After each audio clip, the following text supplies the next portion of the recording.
mayan tuyan kangshoy na chajere madam sumati waheng bam thagachari thiba phangdre madam nena na hairaki madam puina na hairaki bedo taragadi hairaki do wani do scroll to we adre matangi caller lokachage hello good evening my son my dear mother taram no cheri hay mayam thajadi ngasi di kaino hangge handa di kon fang da na gyalam ta dre ba ngasi phangi sidi ko pingaw thagachari ma call to wirakpa kari matia chakrage ma ngasi je hawai mu bi thonge dia thangjing na ma thingju sore na angobo ba mati da yengalle hai adudi nga duna lumpet kipet ima de yeng am do aidi ure yengai ni ne adu imabu khutna ga so ubangam bro du da siran nan thamjani nan da na natra lamam lai dai ne khaji tang chaw nan cha lai bdo nan cha bdo ta chari ma thora ma sida saru ya berakpa aina budi khanga ga so mayam se surgery se kana wan wari sa je but ka oirab zala ga hai gini aduna mayam da ima ming do khara khaji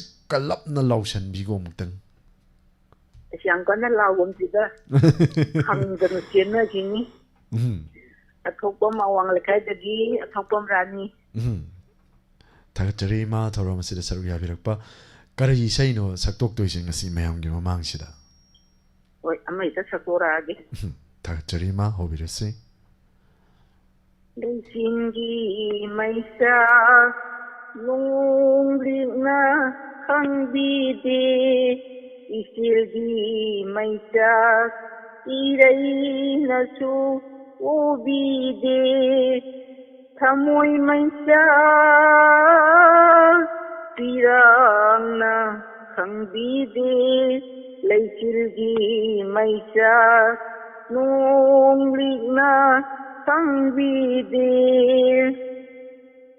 ngairak pemikuk ngasi dilagli unadari lambi sida lagli labna natung inna nanggi wakhal tinggil oina jangchin basung namdari Anduk pasung amdari Sibu kari maisango Nungsi bana ubide Tamoy maisak Pirang na hangbide Laicilgi maisak Nunglig na hangbide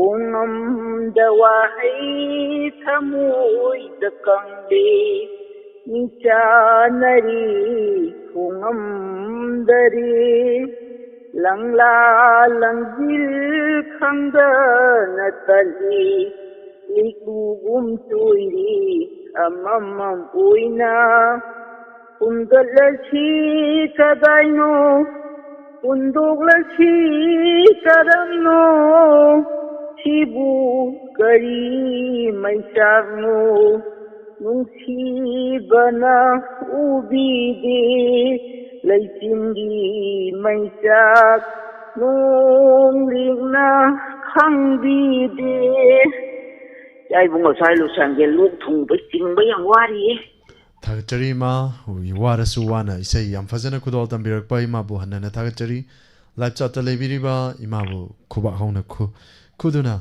imabu puning tawat pirakpa hanana thagachari ma isaida Lasa kalaibu mayam busu thagachari thagachari ma bye bye tok salai siri ma se hanana thagachari thara masigi makha tarakpa caller da kudong cha bijagi ma Loibau tagi doini ima hoina loibau tabi dragadi koina tawjariba thara masi mapung pharoi doni aduna mayam puna loiba fawa saruk yaminasi Gayatri po thagachari thoram sida saruk yabirk paireng baluwang Madam Thangjam Manjana ꯑꯅꯧꯕ ꯈꯔ ꯎꯈꯤꯕꯅꯤ ꯆꯦꯟꯈꯠꯈꯤꯕꯅ ꯍꯥꯜꯂꯤ ꯀꯣꯏꯆꯦꯟ ꯆꯦꯜꯂꯤ Manipuri life ꯁꯣꯡ ꯊꯥꯒꯠꯆꯔꯤ ꯊꯧꯔꯝ ꯑꯁꯤꯗ ꯁꯔꯨꯛ ꯌꯥꯕꯤꯔꯛꯄ ꯃꯂꯂꯤꯇꯥ ꯌꯦꯡꯈꯣꯝ madam ꯒꯥꯏꯗꯤꯟꯂꯤꯌꯨ ꯄꯥꯜꯃꯩ ꯒꯨꯅꯦꯁꯣꯔꯤ ꯔꯥꯖꯀꯨꯃꯥꯔꯤ ꯇꯔꯥꯝ ꯅꯣꯛꯆꯔꯤ ꯍꯟꯅꯅ ꯊꯥꯒꯠꯆꯔꯤ ꯈꯨꯗꯤꯡꯃꯛ ꯃꯤꯡ ꯄꯥꯊꯣꯛꯄꯗ ꯆꯤꯊꯅꯗꯕ ꯌꯥꯎꯔꯕꯁꯨ ꯋꯥꯔꯧꯕꯤꯗꯅꯕ ꯑꯃꯨꯛꯀꯁꯨ ꯍꯟꯅ ꯍꯥꯏꯖꯔꯤ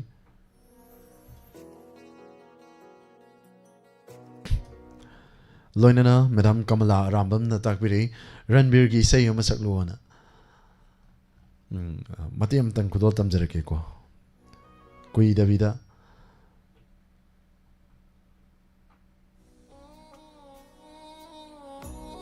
ꯏꯁꯩꯗꯣ ꯀꯥꯎꯊꯣꯛꯈ꯭ꯔꯦ ꯍꯧꯖꯤꯛ ꯈꯛꯇꯪ ꯅꯤꯡꯁꯤꯡꯉꯝꯕ ꯏꯁꯩꯅꯤ ꯄꯨꯔꯥ ꯀꯩꯅꯣꯝꯅꯤꯀꯣ ꯇꯣꯏꯅ ꯉꯪꯗꯕ ꯏꯁꯩ ꯑꯣꯏꯕꯅꯤꯅ ꯈꯨꯗꯣꯜ ꯇꯝꯖꯔꯛꯀꯦ ꯃꯤꯔꯥꯏꯕꯤꯔꯦ ꯑꯣꯏꯅ ꯍꯦꯛꯇ ꯇꯧꯔꯒꯦ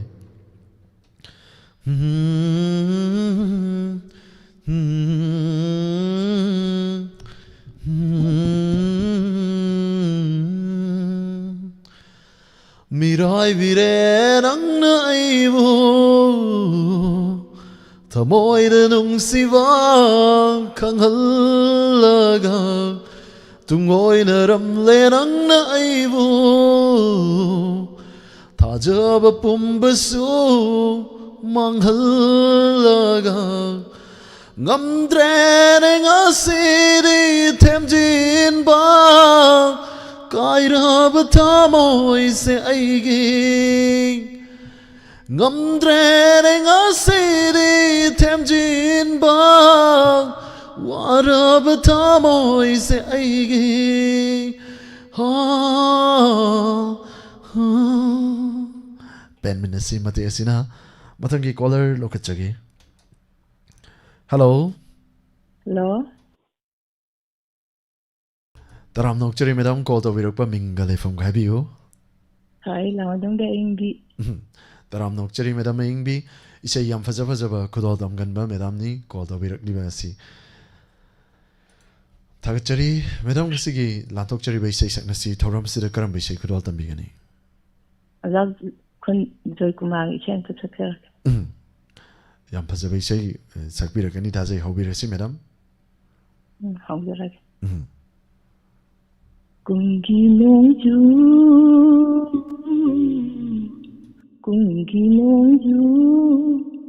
lapada ni khaido torbanda horiba mana kangla paminda karamba urina yengindani kungi nongju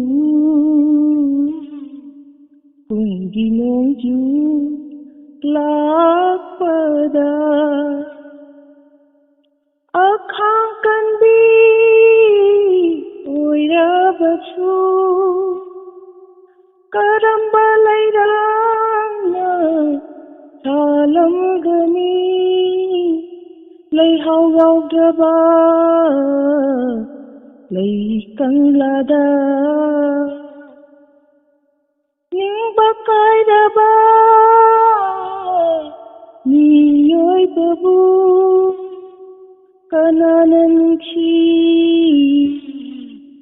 aibigani nakentana lapada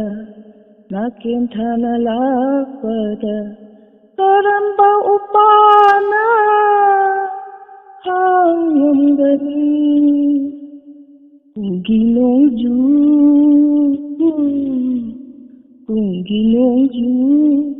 lapada nikhaidoro torbanda horiba mana kangla paminda karamba urina yeningani kungi nongju lapada satkabasu mahapu thadokuna nungsina kaina khaba thamoyase haite haibiganu mayon chondraba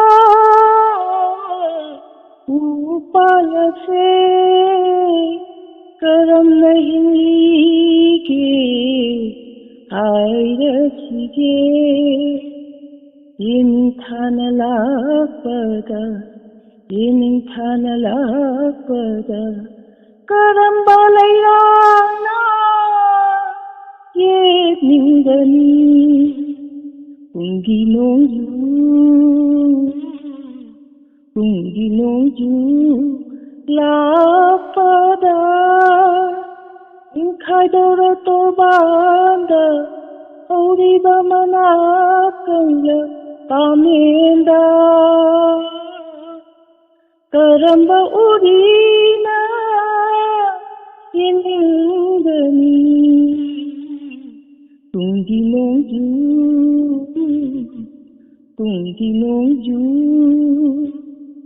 Hallelujah. Thank you, Madam. Hanana Thakachari, Yam Pazavai Sema. Madam Ki Consul the Gil, Antok Piramba, Hanana Thakachari, Live Chatala Viriba Mayam Nasu, wow, Haiva. Mrs. Kat Habire, Hanana Thakachari. Yes, at the Levil, Mayam Thakachari. Thakachari, Madam.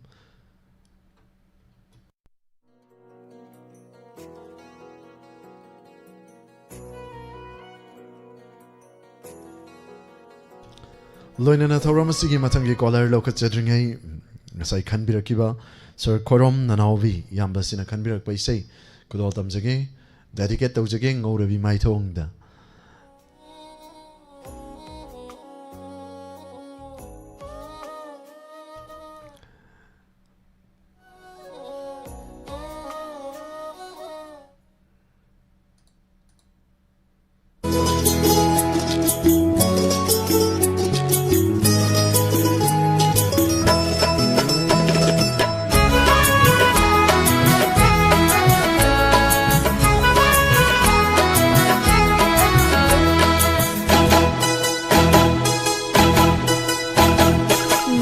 Be my tongi angang bakajai Chum thang ngam java koliva bisumani Lura balai jada helivi Nangi misna anina Lona tumin yang lakpadi Kari pau kongo chaliva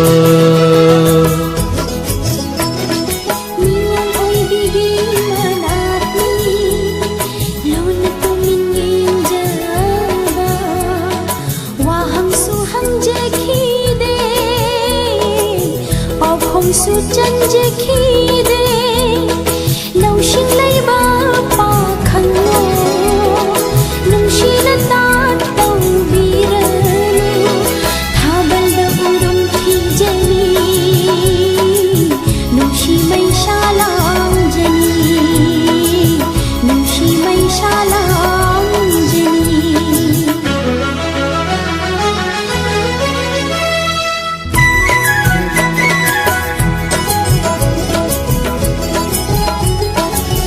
Havalda urum tirapasinize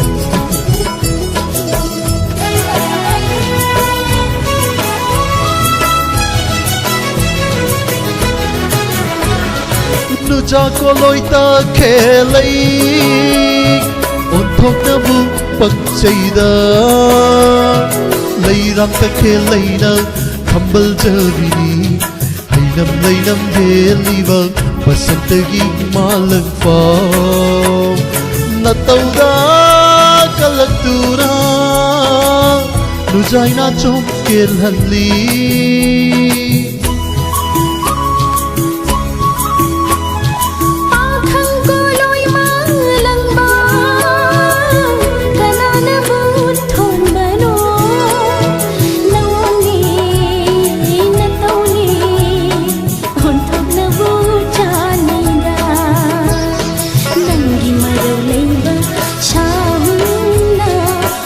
Sayang mata gung, ningon ay gina chong kel han bani.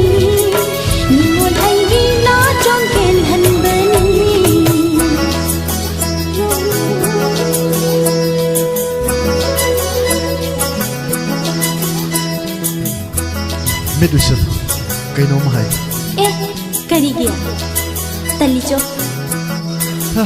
फरे अदु वेडी नु जानगी न कादा आई अमु हने येला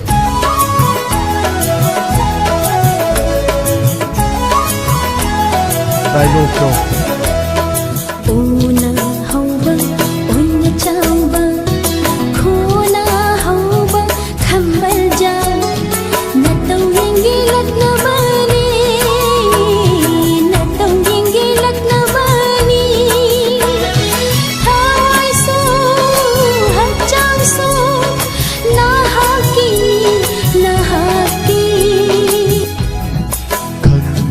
पामुबी नंगना साउबा उनिंगदुना ऐसु अदुक लग्नवारी लंजाखीवा इराल Singh ngakpiyuko nungsibi ngakpiyuko nungsibi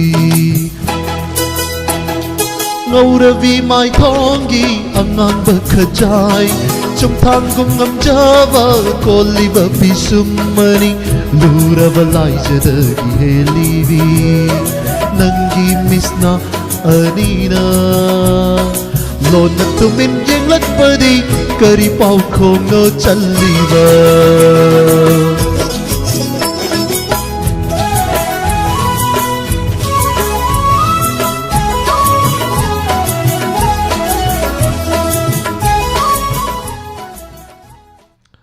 Hanana Thakachari say sida dance to biriba kuding maku Hanana Thakachari lohinana pibirakliba feedback amadi commencing Hanana Thakachari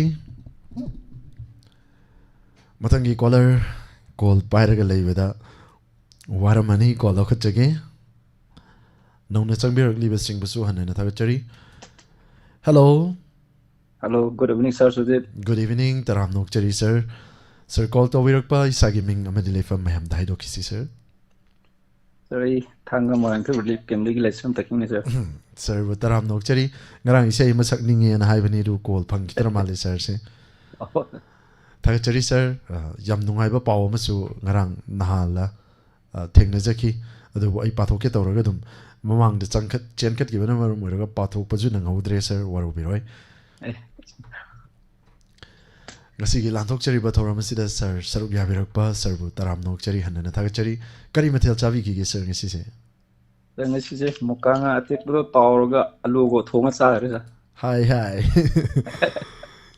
adu sodum chaba yaram ngani hanana thagachari lantok chari ba ngasi ki thora masida karam bai sei khudol tambi gani sir je anu waisai na te beda ahan gi ari baisai ma मैं खुदम तमजर के sir Pabung हमम नबन सक्विरम बैसे मकदम खुदल तमजगी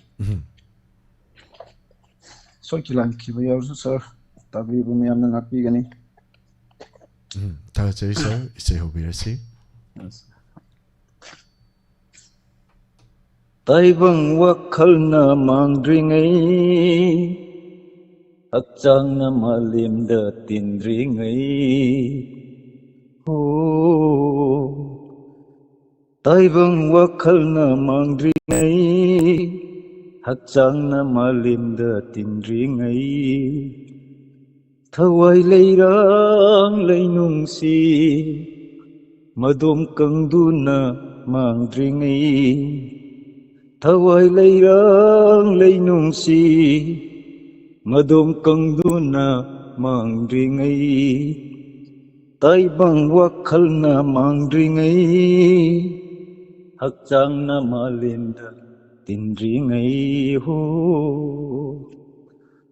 Taibang wakalna mangdringai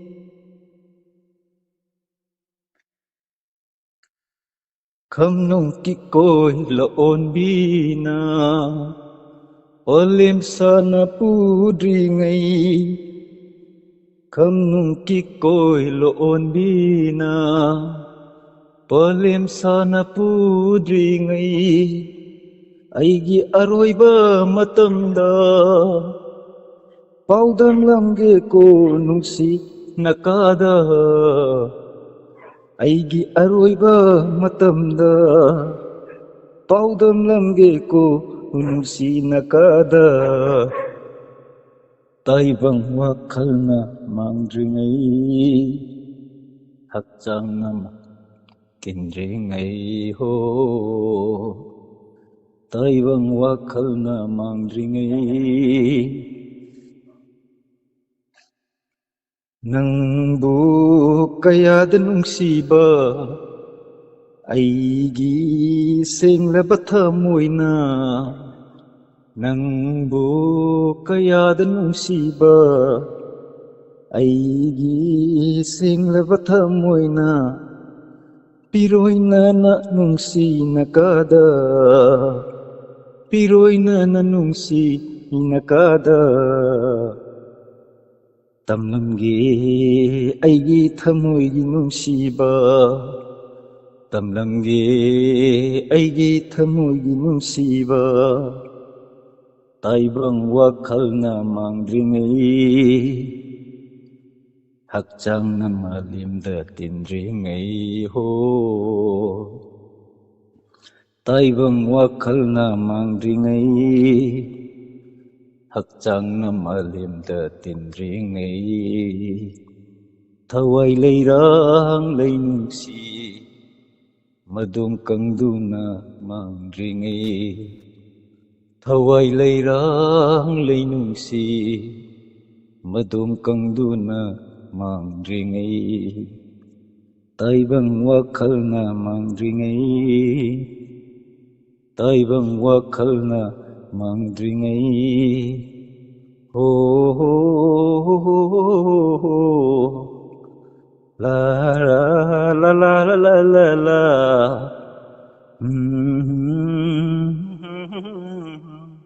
Thank you, sir. Sumbasindaga, sir. Tagachari sir, thoram sida saruk yabirakuna yam nungsibai sema sargi konjadagi kudol tambirang ba hanhana tagachari. Thank you, sir.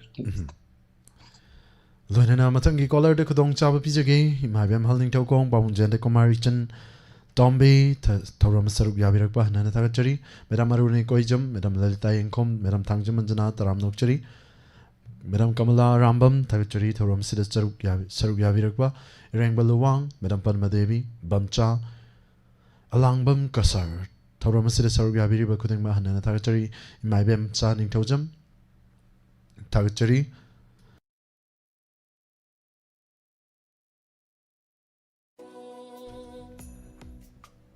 Pawang Jante Kumar, Madam Aruni Koijam, Tagachari, Malalita Yenkom, Sorozana Marang Team Tagachari, Saruk Yabiri Prem Konjengbam Tagachari, Madam Governor Bam Sophia, Madam Susila Okram, Indu Enam, Ireng Baluwang, Madam Lalita Yenkom Tagachari, Bamchat Elangbam Kasar, Madam Aruni Koijam Tagachari, Yohain Tagachari, Thoram Sida Saruk Yabirakpa,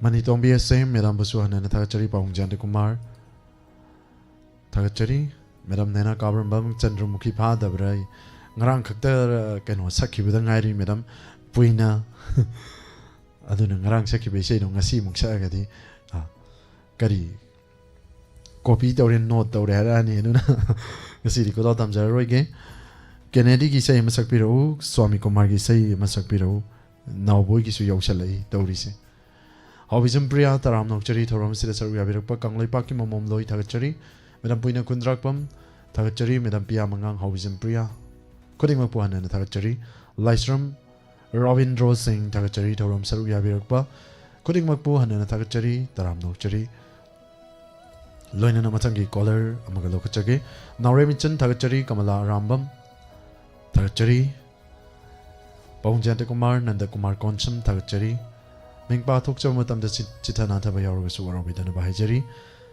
Matangi Call Lokachari. Hello. Hello. Taram Nokchari ma. Loudspeaker thabi broi ma. Thadiya. Oh. Nakanda radio ga di lebi broi ma. Radio da ai ni dai kuma pan. Oh. Tagachari ma. Imagi sound se anirak chat echo chat lai hai tare. Aduna ni call to virak pa ima ming ma di lefam hai biyo. ꯏꯌꯥꯔꯄꯣꯔꯠꯇꯁꯨ ꯂꯥꯛꯏ ꯍꯤꯟꯗꯨꯁꯇꯥꯟꯅꯤ ꯁꯥꯔ Taram nokchari thoram sida saruk yabirak paima lanthokchari bangasigi sei sangnasi thoram sida karam sei kudal tambigani isay amay tekala hobirasi ma Tantra sir. Nangiti katlaganu wakan irang langit Simban mo monoglaganu wakan irang langit Lona, lona, ilaganu Thamoy ay di irang langit Simban mo monoglaganu Ningon thamoy wakan sarang nay Ningon thamoy si lang tag nay Nang sikat laganu wakan irang langit Simban mo monoglaganu wakan irang langit Nagindi ata kang ay kang Bao khung pi ba ngam loi ay di ngam loi Ni lo pi ata sa kang ay di kang Bao khung pi ba ngam loi ay di ngam loi Nung si lang bu ta tu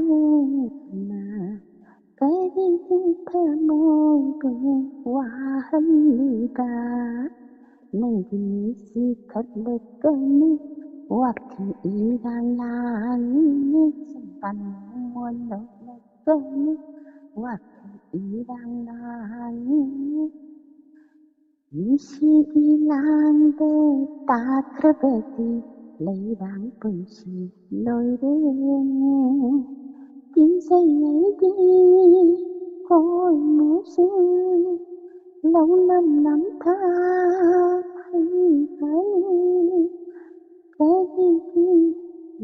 mắt tâm đi khôi mù ngao và sinh nang di chi cất lực cơn Wat kan irang langit Simban mo monoglaganu wakan irang langit Listen, sorry. Thank you, madam. Hanana Thagachari, Thoram Sida Sarugya Viraktuna, Yampazaba Isayama, Kudota Miramba, Hanana Thagachari, Live Chatale Yurima Mam Nasu, like Tobire, Madam Gisaida, Hanana Thagachari. Thank you, sir.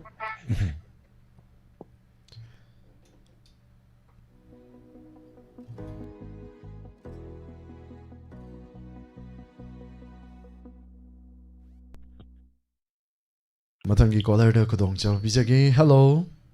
Hello, sir. Hello, Taram nokchari, madam. Thoram sida saruk yabirakpa minga lefam ghabiyo. Kari yung kundagi dimhan. Pi sara program sum ta de sai ngang ko sin sara. Pi sana nga kadoiro. Pi thamdri thole video taram mane sara program ne sai mayana sangna sum ta mayamna sum sakjalakpasida leiba ngamaktabado pi tham khangla Thagachari pi saba khangjalaktabado Thagachari tarom sida saruk yabirakpa madam kari matel di sabi khirge madam asise sanga sije ponga ye sibol mata khare iwol Thagachari tarom sida saruk yabirakpa karam baisai khudo tambigani madam sai endang ngang jerke sum ngang thorak seba Thagachari hobirasi madam Aisa Tai bangda aini hai bangam rabi manglanda langko nungsirabi Tai bangda aini hai bangam rabi manglanda langko nungsirabi ikai na inakta phamduna ꯅꯨꯡꯁꯤꯋꯥꯔꯤ ꯁꯥꯔꯛꯈꯣ ꯅꯨꯡꯁꯤꯅ ꯅꯨꯡꯁꯤꯋꯥꯔꯤ ꯁꯥꯔꯛꯈꯣ ꯅꯨꯡꯁꯤꯅ ꯇꯥꯏꯕꯪꯗ ꯑꯩꯒꯤꯅꯤ ꯍꯥꯏꯕ ꯉꯝꯗ꯭ꯔꯗꯤ ꯃꯪꯂꯥꯟꯗ ꯂꯥꯛꯎꯀꯣ ꯅꯨꯡꯁꯤꯔꯕꯤ ꯎꯅꯕꯨ ꯂꯩꯔꯥꯡꯅꯤ ꯈꯟꯕ ꯇꯝꯂꯒꯦ ꯋꯥꯈꯜꯒꯤ ꯂꯩꯅꯝ ꯇꯥꯗꯨꯅ ꯂꯦꯜꯂꯒꯦ ꯎꯅꯕꯨ ꯂꯩꯔꯥꯡꯅꯤ खन्बा तमलागे वाखनगी लैनम तादुन ले लगे पेंद्रब थमोय से पेले खंदुना पेंद्रब थमोय से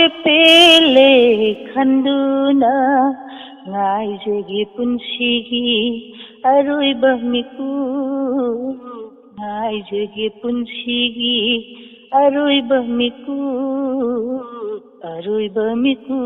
to taibangda aigini haiba ngamdrabi banglanda lauko nungsirabi Hongdok ning bayawase Hongdok sahauge Hangja ning bawa hangshu Hangja hauge Hongdok ning bayawase Hongdok sahauge Hangja ning bawa hangshu Hangja hauge Wari sanasi paukong sanasi Wari sanasi paukong sanasi Kaurang basi amukta Kohan birolau Kaurang basi amukta Kohan birolau Taibangda aigini haiba ngamdrabi banglanda lauko nungsirabi ikai na inakta phamduna nungsiwari sarakho nungsina nungsiwari sarakho nungsina taibangda aigini haiba ngamdrabi manglanda lauko nungsirabi manglanda lauko nungsirabi to sanjare sa mayam sakna sum lai hung kabi taw Chari madam yam fazana khudo tambirakre live chat le video mayam nasu madam gi seida yam khoba ka hona khobirei Laibiriba kuding mapuso handana thagachari yam fazana kadol tambiri thagachari matung tarakpa thoram sing dasu adamak saruk yamina si madam hai thanjar thoram asigi loisalam dagi aroiba caller lokachagi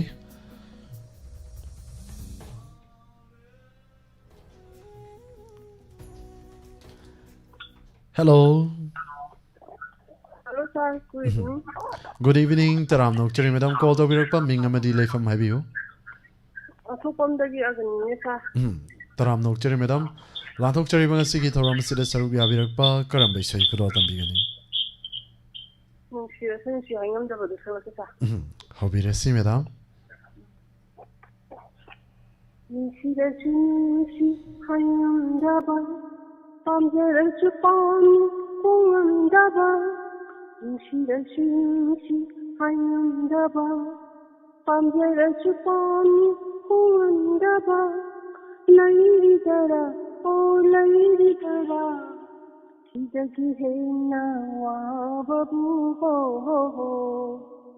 Nungshira sensi ayam da badu pamjara chupani kungam da badu Nangtagi wakal khalli Ithantali matam Karamna pongdok sige khalli यारतगी खल्लुबदा वाजै ꯅꯨꯡꯇꯒꯤ ꯋꯥꯈꯜ ꯈꯜꯂꯤ ꯏꯊꯟꯇ ꯂꯦꯡꯂꯤ ꯃꯇꯝ ꯀꯔꯝꯅ ꯐꯣꯡꯗꯣꯛꯁꯤꯒꯦ ꯈꯜꯂꯤ ꯌꯥꯔꯛꯇꯒꯤ ꯈꯜꯂꯨꯕꯗ ꯋꯥꯖꯩ ꯂꯦꯞꯇꯅ ꯆꯠꯈꯤ ꯃꯇꯝ ꯆꯨꯔꯝꯃꯤ ꯊꯃꯣꯏꯗ ꯃꯩꯔꯤ ꯂꯦꯞꯇꯅ ꯆꯠꯈꯤ ꯃꯇꯝ ꯆꯨꯔꯝꯃꯤ ꯊꯃꯣꯏꯗ ꯃꯩꯔꯤ 와크다 눈치봐 한두번씩 와크다 눈치봐 한두번씩 와크다 눈치라주 눈치 하얀다봐 밤새라주 밤이 통한다봐 생각나 이낭보 눈치봐 농마기 생각나 이 아이기 밤바주 아줌 생각나 이 낭보 눈치봐 농마기 생각나 이 아이기 밤바주 아줌 어찌리 이 까이바나 분치범의 꽃코린 가지리 신방지나 참으리와 한진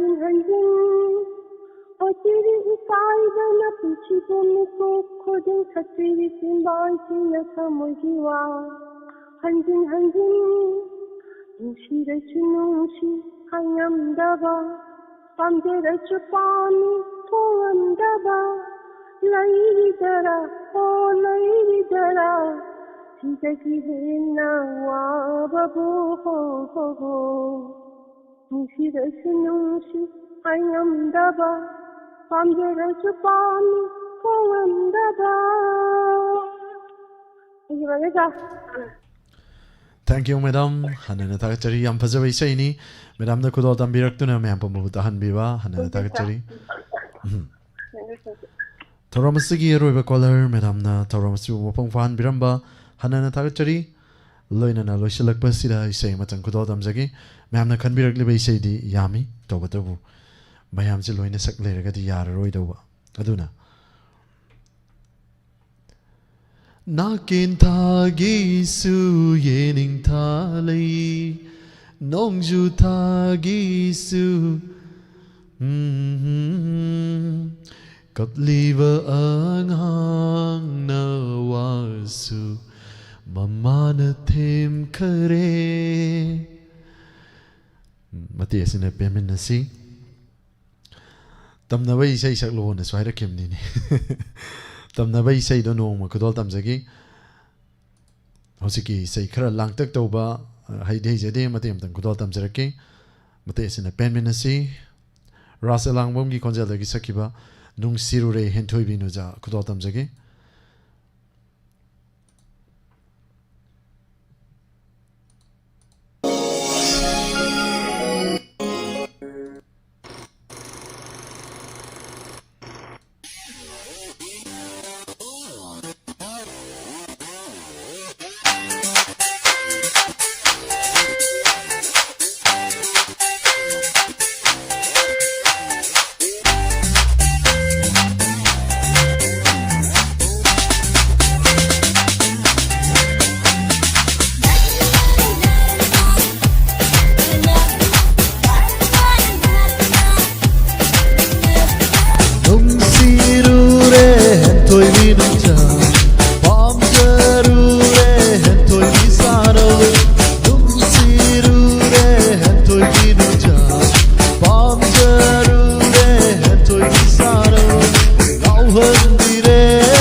ꯊꯣꯛꯅ ꯍꯤꯡꯖꯒꯦ ꯂꯦꯞꯄꯤꯌꯨ ꯅꯨꯡꯁꯤꯕꯤ ꯅꯪꯅ ꯑꯩꯒꯤ ꯄꯨꯟꯁꯤꯁꯦ ꯃꯉꯥꯜ ꯊꯣꯛꯅ ꯍꯤꯡꯖꯒꯦ ꯅꯨꯡꯁꯤꯔꯨꯔꯦ ꯍꯦꯟꯊꯣꯏꯕꯤ ꯅꯨꯡꯖꯥ ꯄꯥꯝꯖꯔꯨꯔꯦ ꯍꯦꯟꯊꯣꯏꯕꯤ ꯁꯥꯅꯧ ꯅꯨꯡꯁꯤꯔꯨꯔꯦ ꯍꯦꯟꯊꯣꯏꯕꯤ ꯅꯨꯡꯖꯥ ꯄꯥꯝꯖꯔꯨꯔꯦ ꯍꯦꯟꯊꯣꯏꯕꯤ 사랑을 Everybody raise your hand, move your body, swing it.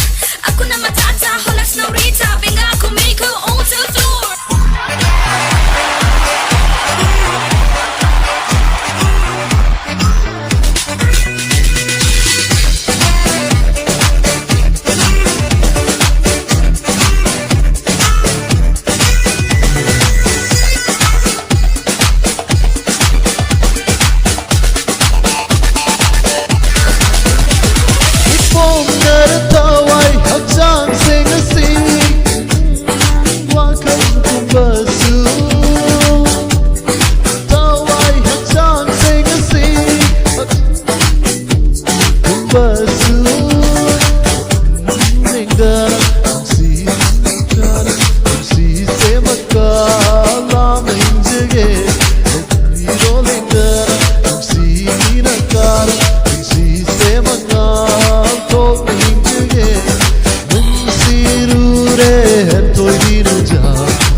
Matesina pemninasi seisi tension jage matang aswaida kuring mapu hanana thagachari loina thawra masigi makha sathajar pada meham da khudol tamjagani ngarang sathajakiba ngarang chana jakiba sumang kumai sumang lila aroi besaruk meham da khudol tamjage meham punna taminasi stream masi maktada lantok jagani fajabigi mapu aroi besaruk Ngahaktan giwanadi pumnamukdagi laptok chabagi abadu laujari pumnamukpu surjit kuman jana amukana kurumjari.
Nungairaba Paujel, Leichal Ayush Clinic and Pharmacy, Advanced Diabetes Healing and Wellness Center, Sagolban Salam Lekai, Mamang Lirak, Jiri Parking. Mafamasida, Ayuki Pung Mapandagina, Pung Manga Paubagi, Layamagi Kudong Shabadu Pizari, Adon Diabetes Laina Navagi Dama, Wabiru Rogan.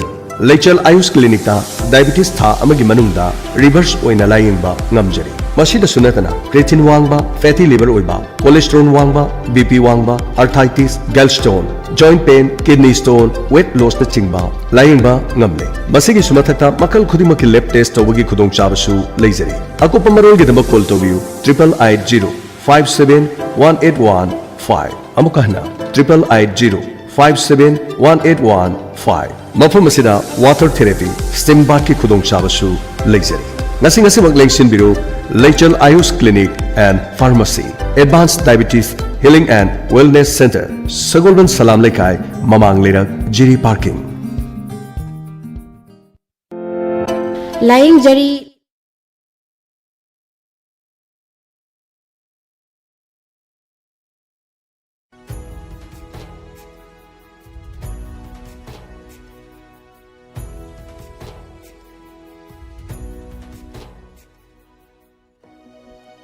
Thoram Lanthok Dunata Hanjariba C MHz 90.0 da Sandok Jariba Wahong Radio gi thoram paring singni Hauzik mayamda mu khudol tamjari sumang kumai sumang lila Fazabi gi mapu North Impal Manipur Jatra Mandal gi lila kangbuna sanajaba Lila asigi aroiba saruk mayamda khudol tamjari taminasi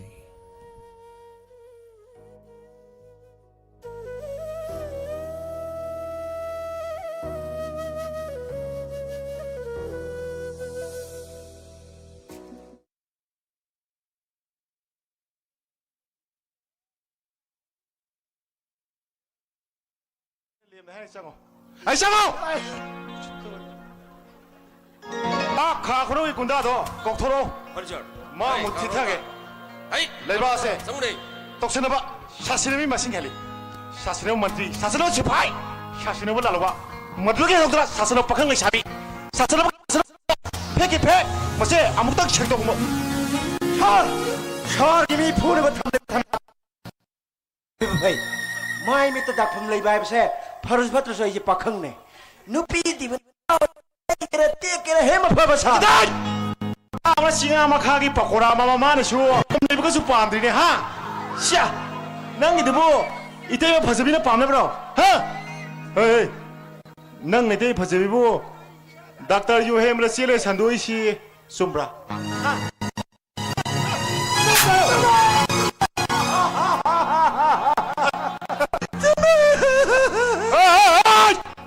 nang mu gunda ne ne ha gunda ne ne sha angang macha dong kapudana oi nang na party kya se na sila kya nati nang bu siam kya ki ojage oh kak tini sa ima siar men mar oi buslei sa nang mole ba ba ngona na khoi di ar surrender to charo ko pa pai sa na khot no oi pai na lal hoi me presok to ga lei pa ni li basi joro ko ba hol pa de ha joro ko ba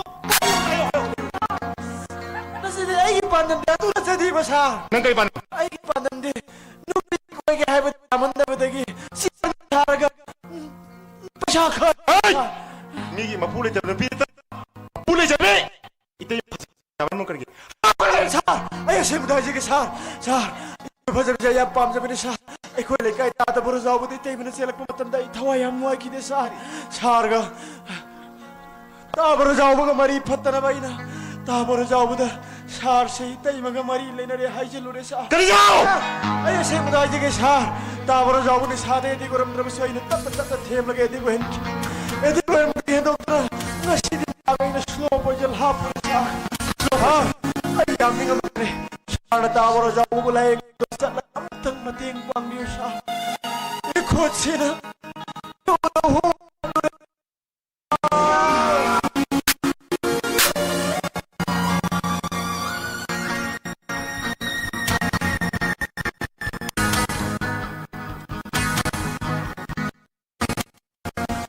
slow poise Bioi be khoi pun si di puro irening tina sam kido so ma po ai gi phabagi ma pau ma di ta yu ba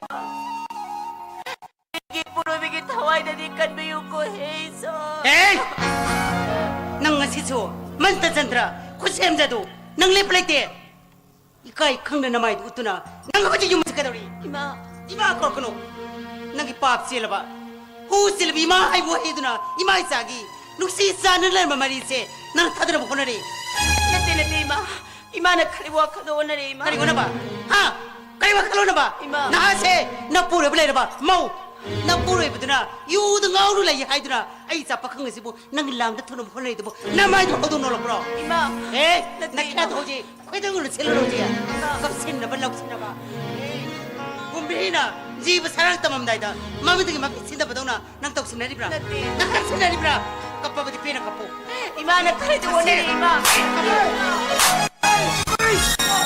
काइनो आई हायरा मक त नंग न लम्म सम hello से करिनो आई कलम हेलगे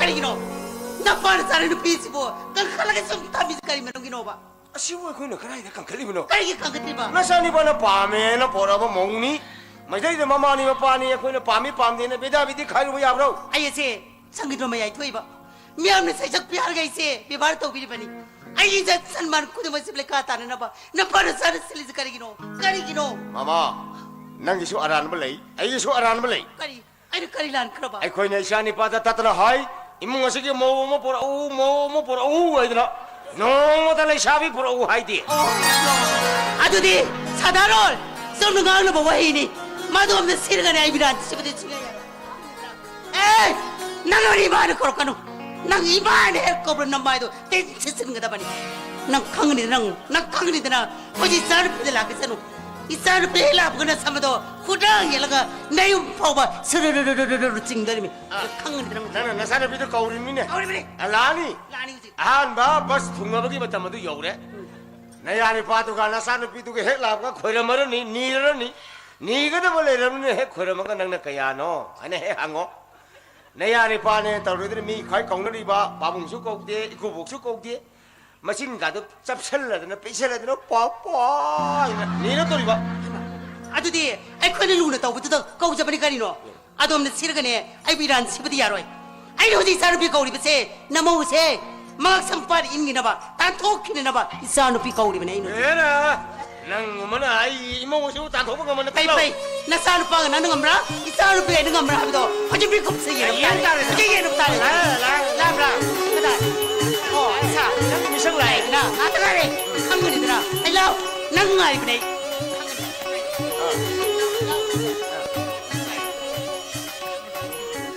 Papa, ako yore. Kaya ano? Kaino pa basi mo? Ngobro kayo kongde? Kampe kong maladra. Kaya ano ni? Ado bro papa. Mako ba? Ay. Papa, ako yada farm to wiya ba law mo talaw gito ba? Ano kaya ano ni? Yama budi na teda. Lubala, kuntra kaktan ni. Lubala kuntra si yam da bra. Ay koy gumami kana gumudadi payam ba. Adubo akoy iku ine mo yadi kulak gili tok ba selni ay dai akoy khungong da kalija ka tok jari pori da natra re yabi. Eko, nanen ni do bulo bra. Kori no koy mama sidi pokhai do kana maina chupira mi sibo. Nang nani ka da bulo ra badi tumila ro yare. Sidagidi nang na bhap ta roy. Ima, kadai da lay. Makazay do ne. On talking ne. Ay nangari ba ni? Okay. Hey, Pajabi, Chayanbi, Lindobi, Kamal, Karo. Lekut lay da, lepanda. Maum sa du hinga da banang saragi konung de hinga bo nari. Kadong de soi tholoi. He, tholo. Adu gane. He tholo gum cham khudang yel gane. He da hai kada bani. Makol halak sadu imam torke. Kaun ko. Papa. Mama ka yabi gana khali fikari na ai na yabi da su se na haira bani itai ma phajabi se marai ba yam na chijar glabi magi ma puroi ba ta pura jaw do yu tak pai man madagi sibagi phibam da leire masa yaw bu sun yam ra su wajar la bani sida sum no ai phale ba tari kai gya na ma ngai kai no ha hai bine bima nai no pa kian ta bawali kadru talo tulo ji talo talo Ima hayo ipuroi bani ikut yawa makti to haidi ima kuja ba to hite adu nai yorge kada kole si daun ngai ni hey lai ba wa ya na uno masih kudang ya kene da haylo kudang selo ima torke nang na tahu sekali nang na imong sida suru nya chalaga tahu sekali lo minai nubi mikai thong nubi Kalo namam ta tahu sekali lo ai na hai lo tu sekali lo chalo na sang sang ni ning die chalo tahu je sakrida Hey! Hey, lau ya đi, xong ya đi. Papa, ai ju sang doi ra? Sang.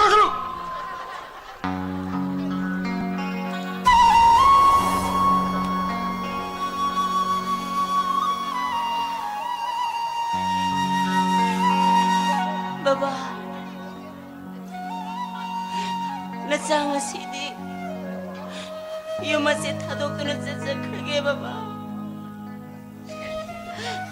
nacha baba khoima khoida yamna lan aina lan khiba pumnama aibo nacha ningon mangni khanangak piyu ko baba ai ngasidagi baba ko ima khoida bukada yelaroi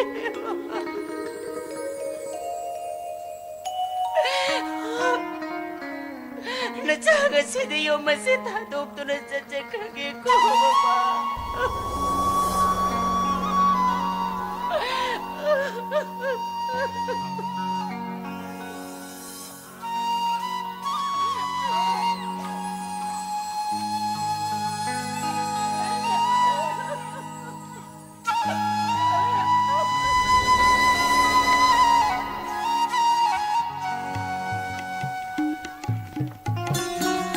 Baba, Pasabi di baba. Ha, Pasabi, baba, Pasabi kata lagi. Baba, chat kare. Kari hai baba. Nama abu tanthok bigre. Natte baba. Imaga baba ne to beri chup kari no. Imaga baba kana Pasabi bu yongi mau ne khali bu akhala do. Madu aran mane baba. Mahaki mapure bu nusi jaba. Mahaki kana sule sida matawodu ubudu da. Mahaki mapure bu naba patri phauba. Aina yum masla leje sanu haina. Aina purapane baba. Wapam do nal makai bada kari haide. Aina haine bitanja. Imana pikite. Baba na sun namau ne na khanki. Imaga baba gana namau nu bibu pamjaba matawodu ubudu da. Aina kona khangja sanu haidena. Aina haikidamni baba. Madugi namakta. Nasabu ngakpiyu baba. Pasabi mafamda akhoi kayada lana khaluramo baba. Hojikti mahaki mapure ba pora jawbudo. Hojikti karisu tawdre baba. Mahak kanaguma meoi kharna slow poisoning tawbiboro male. Hojikti clear ore baba. Masigi pausi aina pasabi bu tahaning dena ai ma bu lau lakpani baba. Baba pasabi do hospital ne soine chalam yai. Ai ma phangna bu thirugi baba. Chalo ipa so lake.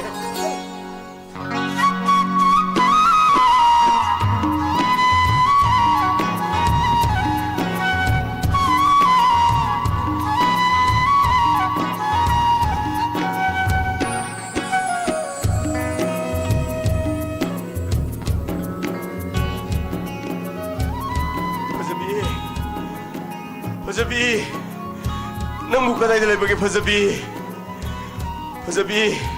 Oh, ay nang buka kaya na tati tawin na tawin ng Pasabi. Ayo Pasabi, nang buka tayo nila bagi Pasabi. Nang ay nagkaubo sa tarap na ito kumaw kayo bagi Pasabi. Ayo Pasabi, nang buka tayo nila bagi Pasabi.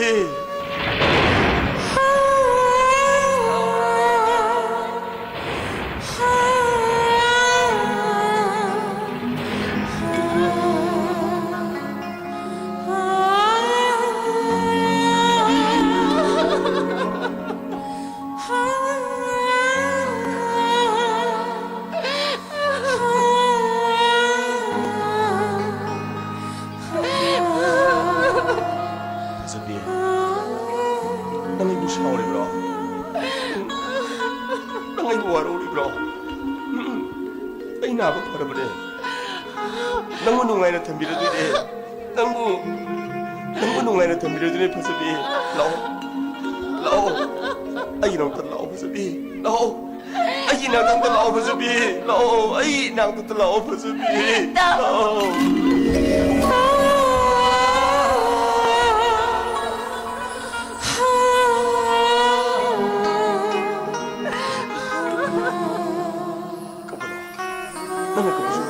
Pasabi, nang umur kapulo na Pasabi, kapulo Pasabi. Sir, tada. Tahu ini tada. Sir, ay na tapos siya jarmo sir. Ay sardan na tabaw kal kaya makan ka sir. Ayo ngapyo sir. Ayo ngapyo. Nanaw tada bo. Hek pokoknya bayi yang mana lo kali tada, nana warau dia tada, nana warau dia.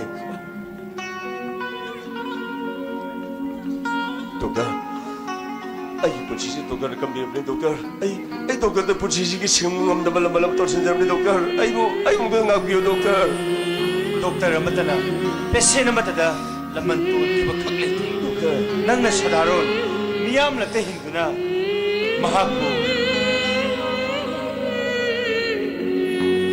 Mahakpulo na sana tawbiyo. Nahag na pasabingi mapu ay kiwadunay. Ay ko'y napamli ba siya?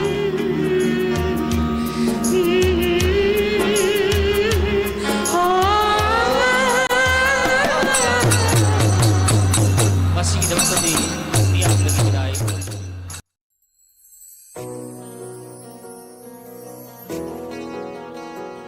Hanana Tagachari Tor Mehamatabi Kri Fazabigi Mapu Lilasi Usana Vikiba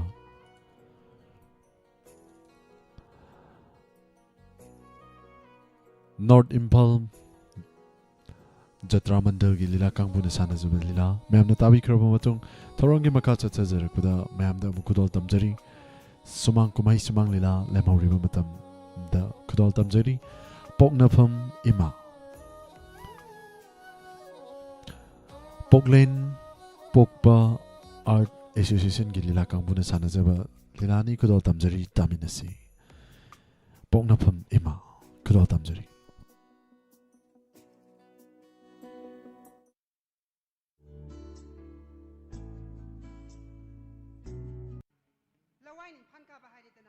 Nang sumong ni ay sumong ni kadora ba pagka imong da koli ka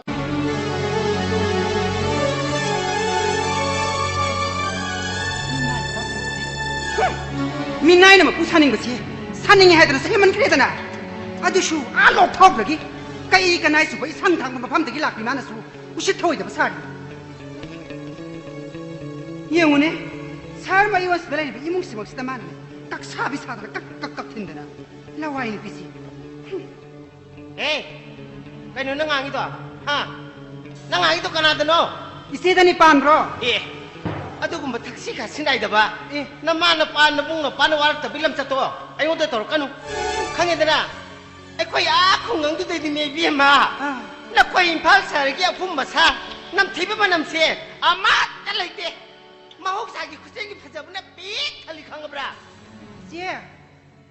Kwak tane phajak ra bo hong tu chese laga ne. Kwak tu bo hong ne habitu yaroi ne. Lok thong nu pi dine lok thong nu pi min gam lai bi ro. Ngai ko.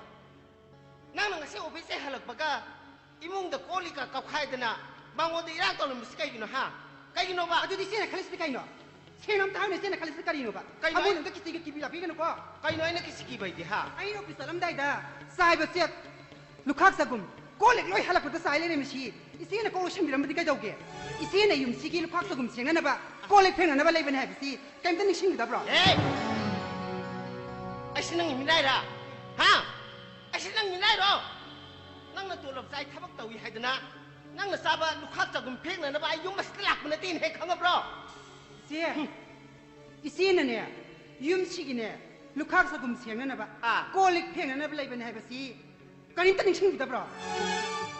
Ina, nang sumong ni, ay sumong ni, kadora ba tuda? Yung mamam da kilang na raga, mapam sita pulapun boy ani kangin dana, nang natulog sa ay dana thap taro kanu.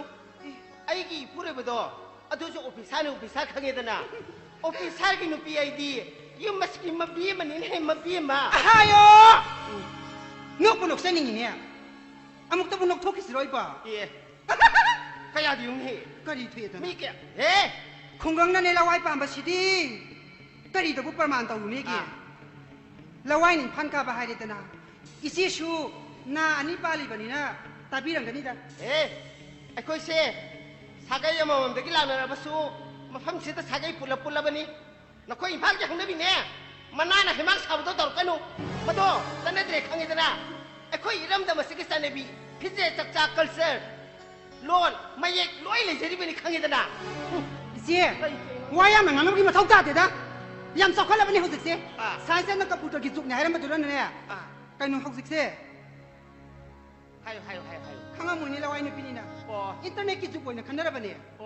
Isyo gum labi alaw thong no pising sidi ne. Third class ki mi ne kanara bane. Ngasi ne. Ai ne khidok chi shawra la dine. ꯌꯨꯝꯁꯦ ꯀꯌꯥ ꯅꯥꯇꯩ ꯆꯥꯔꯣꯏꯀꯣ ꯀꯩꯗꯧꯗꯣꯔꯤꯕ ꯅꯪꯅ ꯍꯥ ꯅꯪ ꯀꯩꯗꯧꯗꯣꯔꯤꯒꯦ ꯌꯨꯝꯁꯦ ꯃꯆꯦ ꯇꯥꯟꯅ ꯊꯨꯒꯥꯏꯗꯣꯔꯤꯕ ꯃꯁꯤ ꯇꯥꯟꯅꯔꯤꯕ ꯃꯆꯤꯟ ꯃꯅꯥꯎꯁꯦ ꯊꯥꯗꯅꯗꯣꯔꯤꯕ 이베마디 이엄마스기 마마 마빠니나 똥아 따한비로 똑하이 실내는 비로니야 이씨 거의 퇴행하게 사이노 와야 막 갖다 라고 이씨 에 싹싸네 이거 비세네 이버세 낭나 탄탄하디 강해더나 낭나 돌롭사 해더라 이건데 우시 타고 있다보다 마디디 떨까노 이씨기 saktam시부 아무것도 푼 망감자다브로 하 이세기 saktam세 분능도 망감자다브라바 나게 saktam도 되나 사나 우자르브로 에이 공부해서 비반비 에이 럭통 럭비 너 이따 뭐 야로 상해더라 낭구 버시티네 라와이 누비 우자르브수 개시야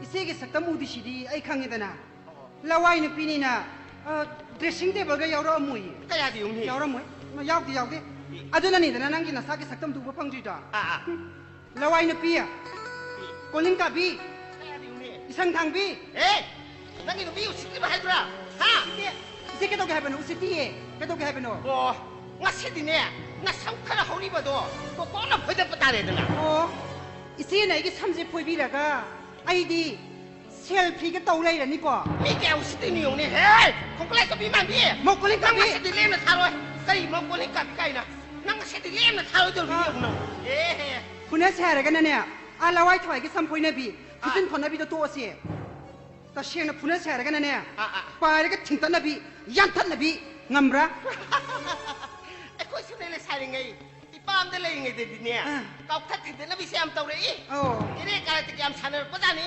yum side he la ko de ginia hui te gum san te gum tie de lei ge bewani la ga si na ngang de bu kai de sanari ge ha kai de sanari ge la phuna batare de na husna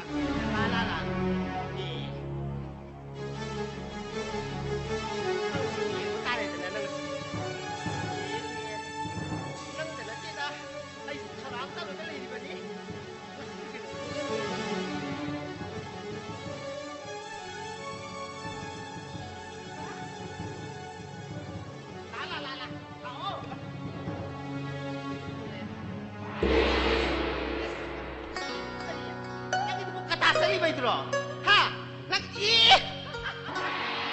itu bo sneak style ka juro nang taw ni bo kai sa ni gi bo nang ni sneak style taw ba ni na ai sumu ki taw ba ta re to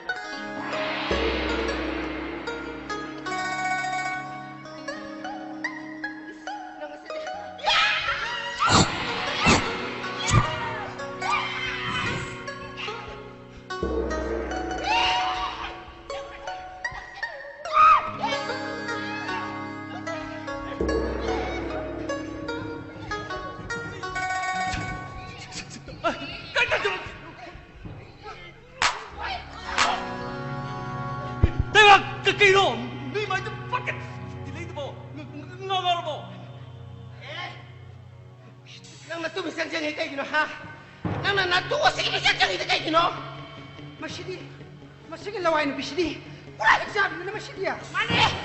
Ini hijab ini. Nang masih temu temu masih share satu kan orang ini kangen dah. Salah. Salah tu benar. Yo.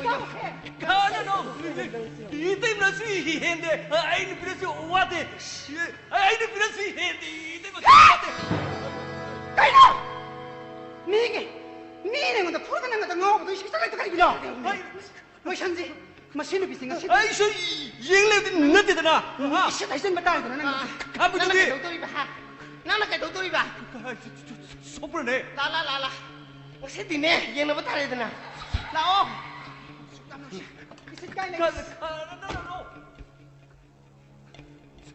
Sopra. Kaya no. Sopra ba. Kaya sopra dia. Masih kesan kita ni. Wah, masih kita. Ayo, baik ba. Kaido re. Ha. Kaido lagi. Kaido lagi apa? Lepas itu bisira. Ayo puri ni dia. Ish. Kaya dah ikut mata nani sih bo. Puri mana mana yang kita puri. Nah, mana mau nana kaya. Pa. Kaya ikut beri yang ni sih bo. Mangal. 낭기 누피지 탁시 같이 칸바 크라 와트 말리네 붕어 어이 낭 나무다 문나 따피우네 붕어 에라 담소 누피 뭐 라우너라디 이모 스라이디 바 이시나 없담 누룩시나 로다 좀 에이 아 이따이 kaino no pamis 누빠 거이나 공부다바다네 gadhana 공부이 떠오리다 마팜시 사쿠이나 레레 끔시 염상시 민나 에라코 나바르상 히비야로 ngasi기 khana base kanana hobogi habido me chengna khangdol khigdori bani ngakho nang na ibu minai ne habena to ha minai ne habena to isi dai ne yum se tolo pira ka minai ne mati ai ha kitedana iskariuni ay yare ay yare ay khane bungna mak bhap tare yumbalon haibasidi turian gi lagi oi dagisu hena kupane angal nang nangi nupibo yumbalon ningsina mamutana takpio adugane imungsi ingna chingna amuk tangdi pansini bungo 암소 이때 뭐나 강kat 피라가 아이기 리프디 란부터 하면도 야링되다 adusi ayakhinangi kanano ha nangi sidi nayamba isi nayamba muna kanjabagi warine 암소부 이때 뭐 야모이나 이때 뭐나 칸바 칸데 봐도디 너희 그 왕왕 상하게 들라이게노 너희가 해 뭐시 너희가 해 Mangal! Kanino na ko'y natuloy siya? Ha? Ay hek halak pa ko dingi. Kan na baga, say na baga, law na baga. Mau na po siya doon mga ere. No mo ta suing na sing na haraw-haraw lay mino ko doon baga. Kanino na ko'y natuloy siya ba? Ha? 누빠 matang sari nga hayo hayo Hayo. Kanino? Na ko'y gapa mo doon kanino? Hayo, ipad, hayo. 아지 로가 뭐다 아이니 울민 어디야 야 되면아 마담 내ing에다 마이 또까이 가이동나 보나 파니라 갈리버지 마두기라 이빠기 한 차바 도이바 이모 위비마 한 너코에 니가 빰바수 하요 가리노 너코에 니가 빰바나 거기 다 모아 하요 matang 자리게 되냐 하게도 와도 사자 해요로 맘다 하요로 깨돌게 오 낭나 하이버감 들더니 나이나 하이버 따래 마지야 하요 아이코이 ngasidagi dik tongan saseragi 마지야 동안 싸내려버디 라이리바 행건 삼파티 punamak시 마기 라이카이 따나 심도기바니 바지는 시딩에다 레이리블란 동그라시 마기 짝빠는 내가 독별 뭐 바지 영어이 Mama mapa amat tanah puk siapa mesin mana uera besu. Magi mayum makai panar labadi. Sagai natai dagi kairo laikai dagi. Kunggang am mesin kiba hai bese. Tapi mio baik kau gisat nabi ni hai bese. Ipa sukang dapat dinate. Aduh bune, dili delai kibi marai berkira bina kau ginasa nupi do. Nasi lagani. Matam kharadi yum sida laigani haire in hai madugi babu halak piningong imong sida puna lemina bati kaya nu ngai roida mapura lemina bati toina sukhanai hai babu oi ari masenu gani sanake noi halakanu ko baji mapura budulai gidaba chahi umani sufar nahan makaina dilida thabak amma tawraga lai haraga hawjingna manipurse tholakani haibasibo hawjing lairiba imungasi kai khono punosibo loina mangana ke khali bazar ka base oiba khoi ta moa ai di ne hajita haja horis ni ko halak pinupi ki seba ka tawdana yum sidra leiba katigam daro baji na siar bani ne ngasi dagi tongan sana ba sem saro slo ka kaloi silo ka dorge himba Takom dagi kuli ka doy koi na halan la hura sila ka dorge. Koi ba ka Yaw ka sila. oiba nupa nang tumina le pale biara ro tunga sa mo na han ki batare mo na halan biate ai koi na han sa ka bani ai china sa ka ne sari sa ba ka awam nei retana si tunga sa ha ba na mi sa ka bani mo na halan biya ba na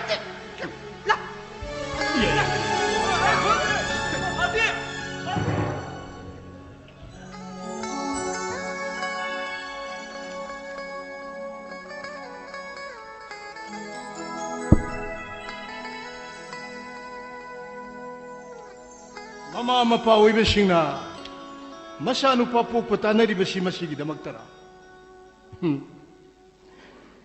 Isa nupasi imogini haibasi mingondadi khangde aingondadi mayek sengna sume.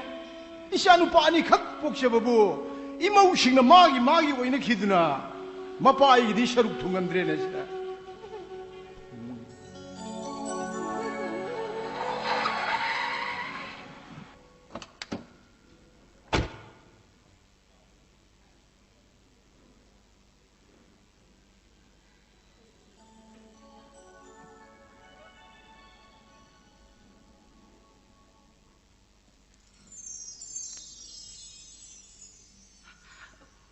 바보.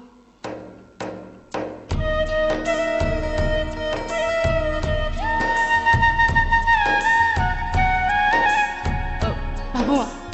Tamu sa hoy tato hoy na masingda matudi. Kaday sa nakibagi. Makoy matalay ka bro. Ay makoy wiyam no ni babo. Laybani. Makoy kadane. Loy na mag amat tawat na laybani. Loy na laybani. Tamu sa. Tatuan. Bema. Inama. Ay lai eh. Kaururanu. Makoy kana mata kumlak na roy. Kaururanu ko. Kaururanu. Babu, tamu sa hoy tato hoy na masing unadabi am na kuiri. Ay, makoy wiyam na uningi. Bema, ngasi se ipagi pugni yam nungsiba naminin hai. Kaya lagi babu. Layoy krabi, noga krabi na koy pokpi na koy ima aduna. Ay imang da sakdam moy na leblaga. Ipa buwaraw na yang ambagumuhi. Ay pugni yam nungsiba naminin. Babu, ay mong siyang kiki, babu. Siyang kano, nang imong siyang kikay no, ngay ko, yangoy. Tu, di yan kada tari ba jingga aman bakara sa, masikunggat laga. Ay ko eni layna na ba siyang tap amatap tarasi, nang imong siyang ukino ngay ko. Babung, adu kita magdawari ba di kayo magdakandi no? Tamo sa ugat tato nga di hitra basu, hingbagi da magdadi, ay ko siyang nangdani, babu. Hingbagi da magdadi, ipa sukari sukalu din hai. Ay gisu tatagi pensin karakardi pangitana. LP school gi waja masam weraga, nakoy bunahay na singtam handuna, nakoy bumi amamamoy na badi siyam pangamlaga, lemhauri ba punsi mati kasi kita magta. Ay hingbagi di toy na kaludre ko. Hingbagi di toy na kaludre. Babung, tamo soksu.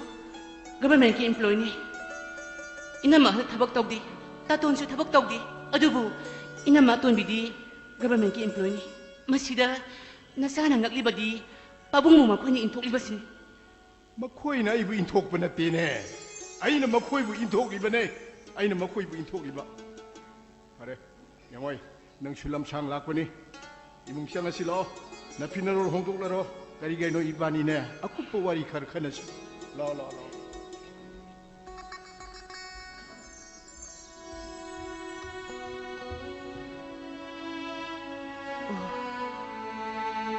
Babung mo nungan hingim na haibas na, ay giling di ba pilit ni.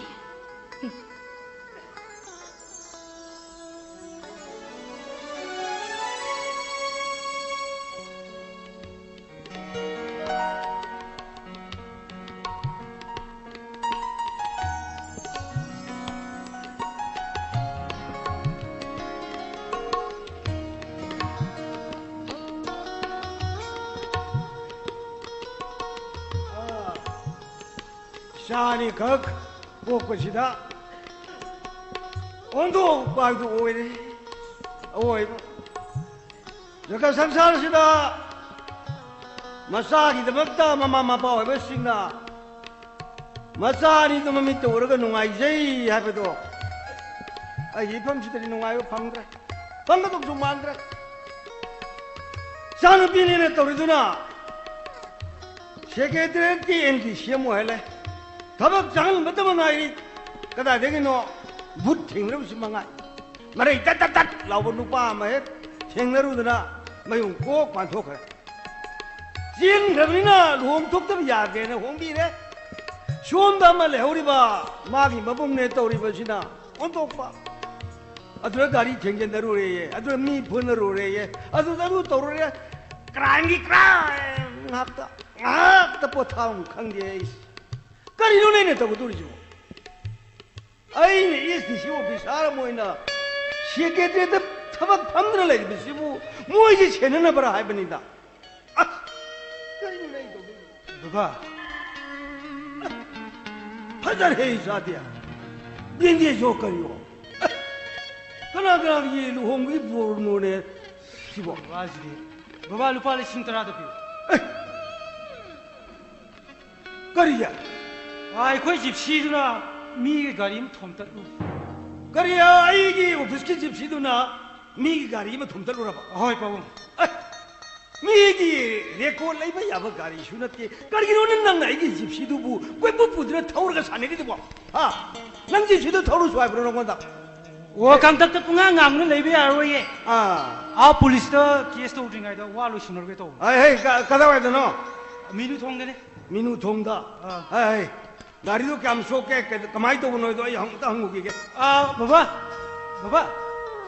바바 세프다 그야 누가이도 만데다 못한데 아 까리기노 아이나 set보다 가리도 시액 떠오르더라가디 가리도 가만히 또 속게 가야얌 속고노 나는 가만히 또 보노도 감독 나더라가디 가만히 또 돌이게 해버리다 그 바바지디 온동나 파락다 그래 까를 팔다 염신하네 이거 아이 각각 알바니 아이를 하셔부터 수기하는 방법은 다 비듯이 다시 비듯이 까리기노 봐 이마 술래 기드래 이마도 등 내저러면 되네 아이 바바드가 쉬워하이로예 아이 마시 샤우닝 학들네 난 이제 느끼게 됐어 꼭 하이로니까 야야야야야 까리기 낭기 가리나 미기 가리도 쟁쟁노래 난 쇠 아주 낭이 나사는 비기 만학도 살라가 항무들이네 하이로 돌이미네 아 까리노는 아무도 있어 까리노는 하이로도 있어 이바다이 까리노 봐 에이 난 당노 과샤농자가 항무는 거는 난 아따 있다고 바보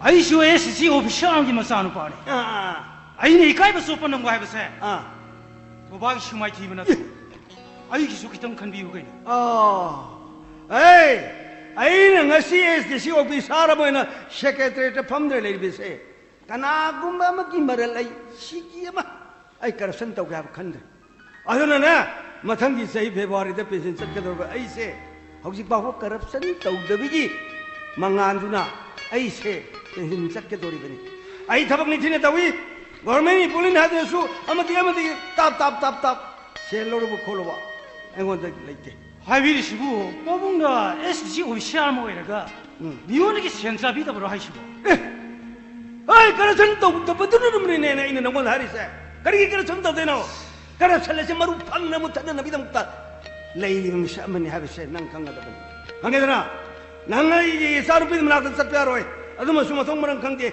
magi yuman karino khangde ai nga sok thijalu de dana nang satya roy harisnu na ai nga sok khujana lupa lising tara khatung biyu habada babani ya bidra banatra kai yabam thokene ai miyondagi potsai lon thumna loba hinate ai bo babagi ATM ka side ai gi po yarom ma side ge ek sallo golo ereke kada ai mani bi tu siek to de ne kada kamai to lo thori ba ai madu tong no madu huran magi lon chak kawi ai huran bi ate ai huran khang ge ai sare han maji sina karom di ung phai ji le jana ai nang numi numi da ngoi ram si ho bi la si kana kai to bi yore kai to re sina pabat la ga bu kapsal la ri jina ai kana kai to bi yore ne bo sing ta mu ne hai nang kai to ra 바보 kai to ra kya ba ai yamda sulai lai ningre bai ai yam sulai ke la bane ba nang yum dole lai ningre ai sulai lai ningre 바보 nang gari di yauri ko yauri 바보 nang matam 들 khanda udra nang matam 들 khanda udro sai ta du ta de ke sang ko dangai ri gari gi no nang na yu tho pa thori do bo nang thang ma sam chang na bo na ba jawaji sai suige chude ke dong dna jawaji ke ba ai je kar chen ya di har ke sune sha ke dang ni khalaga thak ma cha dum de sang sa ro jo na khalaga ngang na ga sang li ni alo gari gi no bo no dong si bo chalo ai nang bu thin manga moi nang inu pa du gi manakta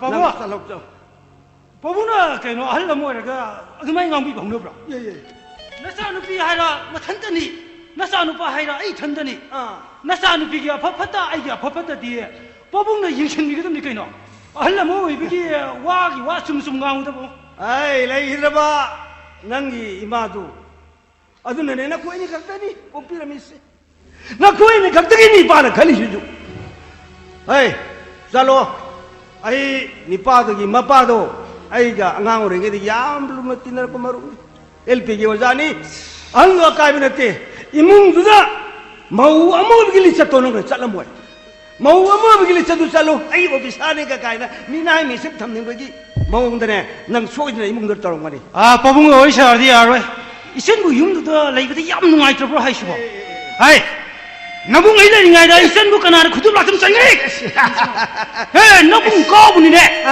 oi isen bu ai na thing ni nang ido nang na san pi se gi mamang da pambum tingi ba ni ne na san pi ni gai na na san pi ni gai na nang pambum tingi bai dra ba Pabung yum da lai ba itay du gi si gi du na ne yum du gi power over ku tuma mai na lawani pashin gre ai karim tan ning khatang mangam dre ba aduna yum du slai lai ning gre ba nang officer saru bodo natra nan imung su officer saru bodo ni na mi sen tham ning bodo natra ai khange nangi digi ai loi khang jani chalo yare pa nang masang mun khangi nang chalo ro ai thin ngam chalo ro ai dung bi bema ahoi Pabung on sen wai sardi folon ta phang ro nabung lady isen gi tu na ma sok ya ro mui ma yung ga do loi thu ga rong ge ya loi thu ga ram ro de kya gi po no ye isen la ma khak ni ke no mo bu ge lady no hai lao di nabung lady ngai do lao ne ka na se khudum chan de lao ma so masan gi ni ne ma na khali se masan gi da mak ta pam pom tingi ba dai du ne ba mi gi mayum du ma se tan thu ga ni ga na ma se ta di la ra ma pu mo thu ki ni ko nang se chalu e ba sa sa yar ji ko mai sa se pu ta ne ba thong ni bi yu ko ma ya ai se ne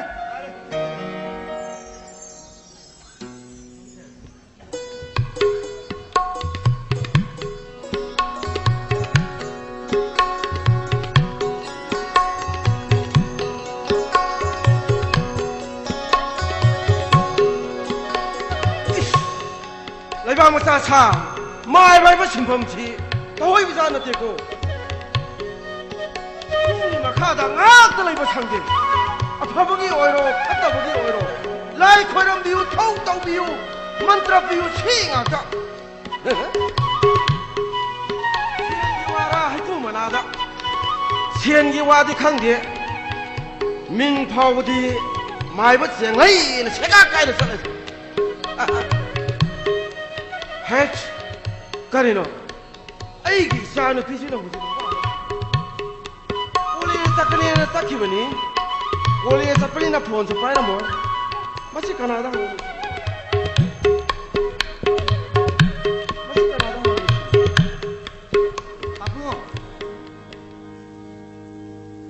Hey, Nankai Saluha, Nankai Saluke, Nambo, only a Japanese Takan and Nankai Saluka. Kai chalu kaya bane? Pabung, adu bro. Ki foundation ni tharam dane. Isai no mai da jogi saduni. Adu gi isai tam ni da.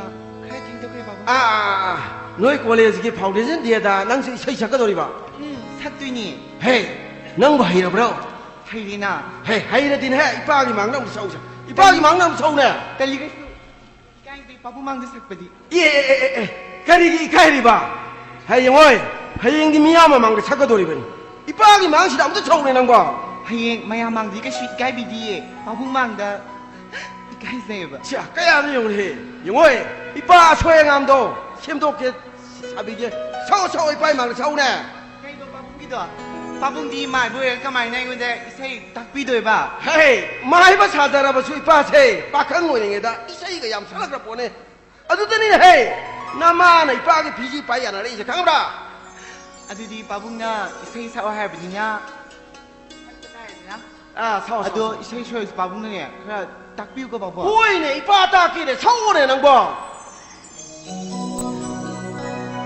Hồi mơ nung si vì mơ buộc nơ phần mơ nung si vì hồi mơ nung si vì mơ buộc nơ phần mơ buộc nơ vì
나 소행함 로이 행함니 파자레 자기도 야 저 바봉 씨 아 야래 야래 아 영호이 나 필요한 거 홍동 쩔어 ai ngay qua ipa sune sieng wi da lai khom ba chắc ka dawom le ai chalo sa gila sam lo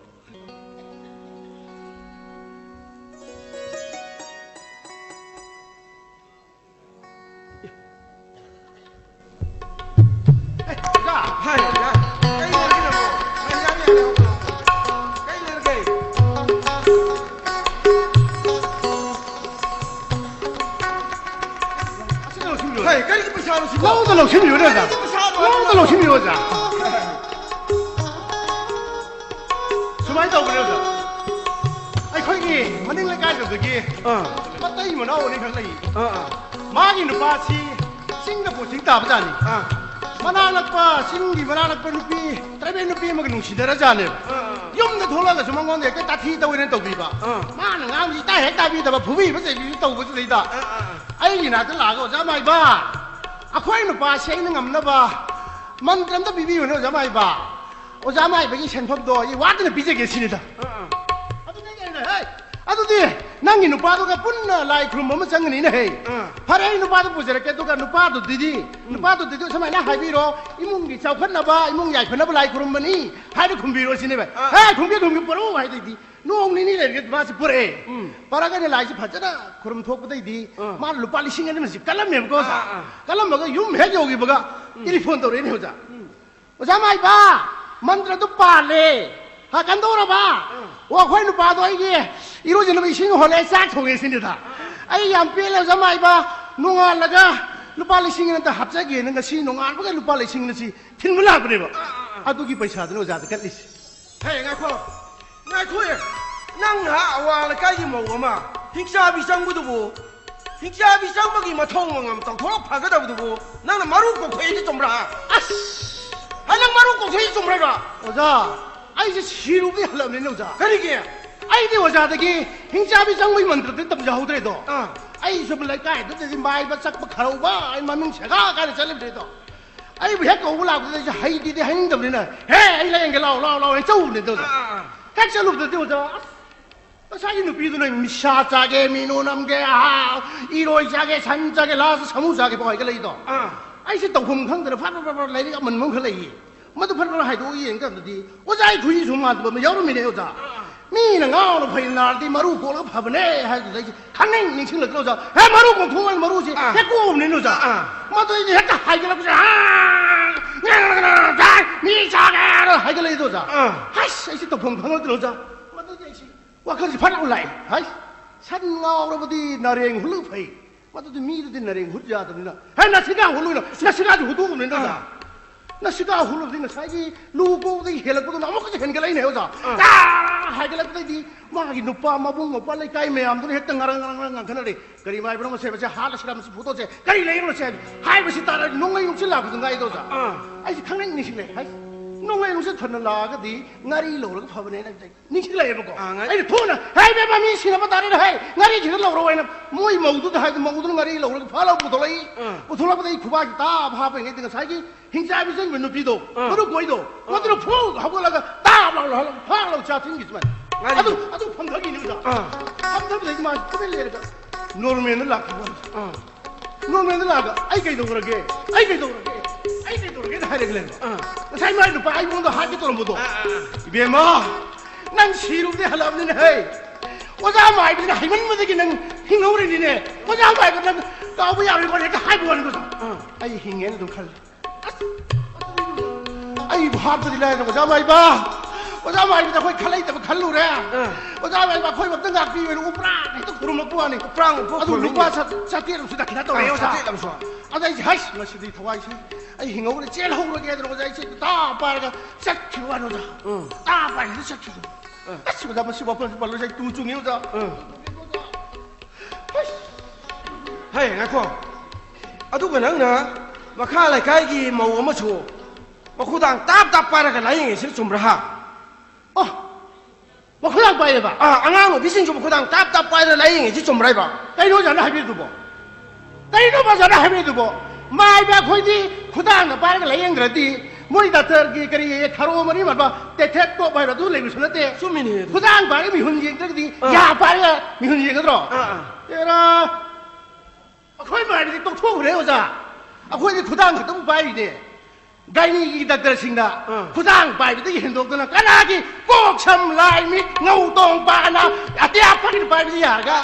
아코이 구당 가진 거 아니야 봐. 마마 라우디지. 하이 마마 라우디지. 헤이 하이 뭐자 또 라우디. 아니 이수 요람 좀 봐.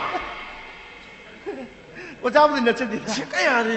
뭐자부터 차우닝 바이네마 미생 미카이 나이바 닥터나 바이네 야바 아코이나 바이네 야다바 소자바 시와 펌스 뚝 아니 하나 제압으로 아코이 첸다는 혼나 세자 첸기나 단 세우자 첸 굴레이래 헤이 가만히 안 도이노 하요 첸 굴레이래 가만히 안 도이노 네 누피네 야바이 만들어 비유 누피 다리니 빠 초라바 앙앙나 초샤라바 낭나 까나랑 짱 동개노 아이 나 때려자 이나 깨라 군바 첸남 피니 바이바 마사 마수 누피니 야도 매야만 레이래 뭐이 첸 누피니 야도 만들어 비비유 너희나 바바 첸 누피기 하이네 여자 누피니 야도 만들어 비비유 여자 아코이 나 또 군치게 도르게 보자 안돼 비비유 만들어 비비유 여자 심어봐 안돼 비비유 게 도르게 보자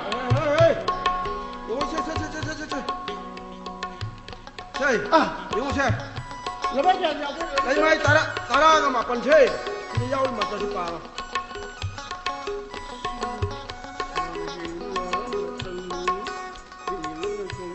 ano ko ibig sabihin mo pa cookie kera kung sum la bane guru giya thang ni hai bani na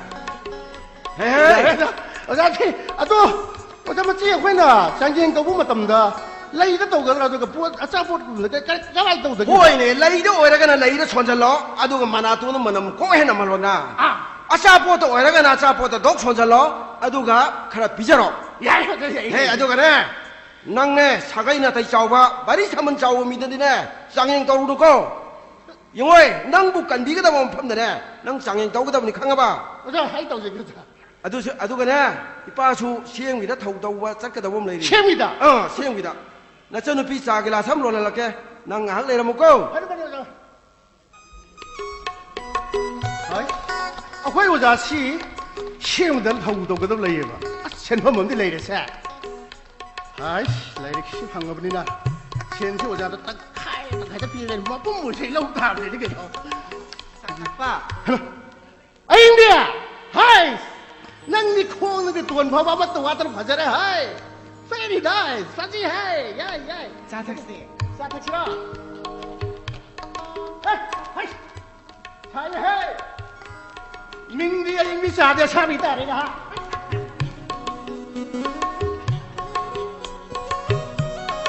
Aiko. Nang dilay lay suti kam dori. College makha sa thri bro. Makha thri. College palaga ning singye ta sakpa. Kedoroba. College kedora. College kinya. Honu sendigi tharamda 사이 마삭드냐봐 아두기 뭐다 사이네 하나 너희 콜레지기 파운데이션데다 낭이 세이 샷도 이봐 착거드니 나이 그 낭이 세이도 파스 따닝브라 따닝 저지가 이노 아두 데는 다 할라가 노래더라 에 가마이나 하이 너희 바바시 아이기 티처를 해 하가 아니 너 만트라면 꼭 손비르가 파스타 할라가 노래게노 아스 만트라면 가마이나 파스타 한디노 하이 만트라 타자도 또 너희 아이 도구다 하는 게네 nanga sabon lagi se sabon jauh pula ya se biro haja ini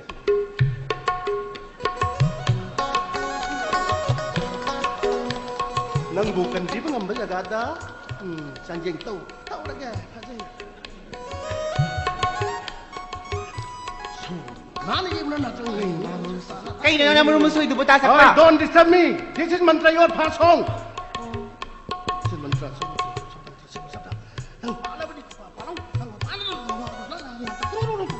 이수. 자, 진짜로. 아두 부가 많이 싸디노. 나띵이 같다. 어이, 넌 파스타는 그래? 만나 안 들어오게? 싸게. 싸게. 하이. 이거 기다리잖아. 하나. 빨리. 빠빠 오늘 말이야, 누구야? 빨리 그래. sakpa hai ba nang siam phasi nang si woi ba đi la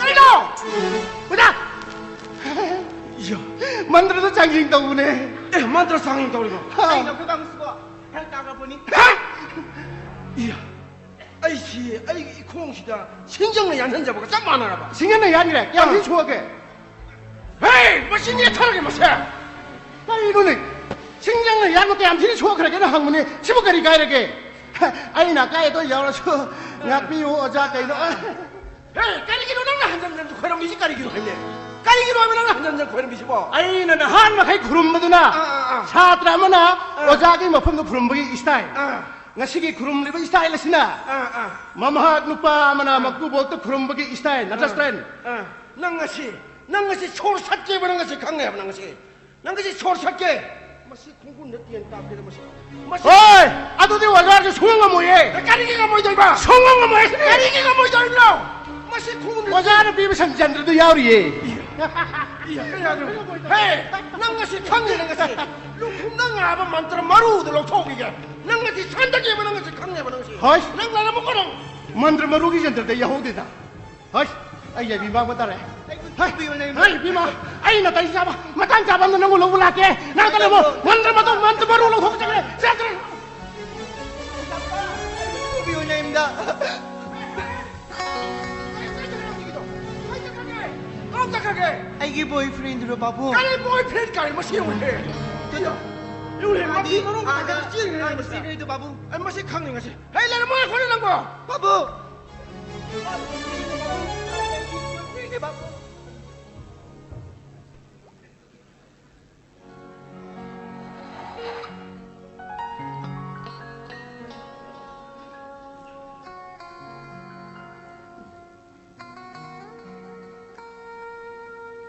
Ê thật chứ. Ê ấy ụp xà lên này. 허지가 여기 탁시가 지는 키나 간 거디. 역 그래.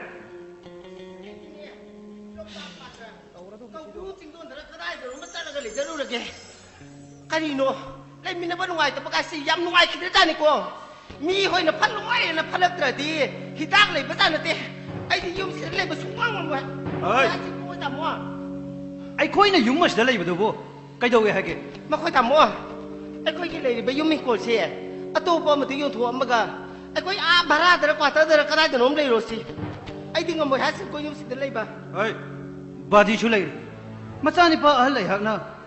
Ai cái dùng mình khol thong laga mara dale bamaram sa de adu ku shuma thakta kwatara ma thiraga leise haibada baji na nungai khre haiduna yum mas dale rakhiba natrane wa tôi xin nè, ai thì dùng sẽ lấy bà xuống ngang ngầm để đó hay xin nè, hiểu không?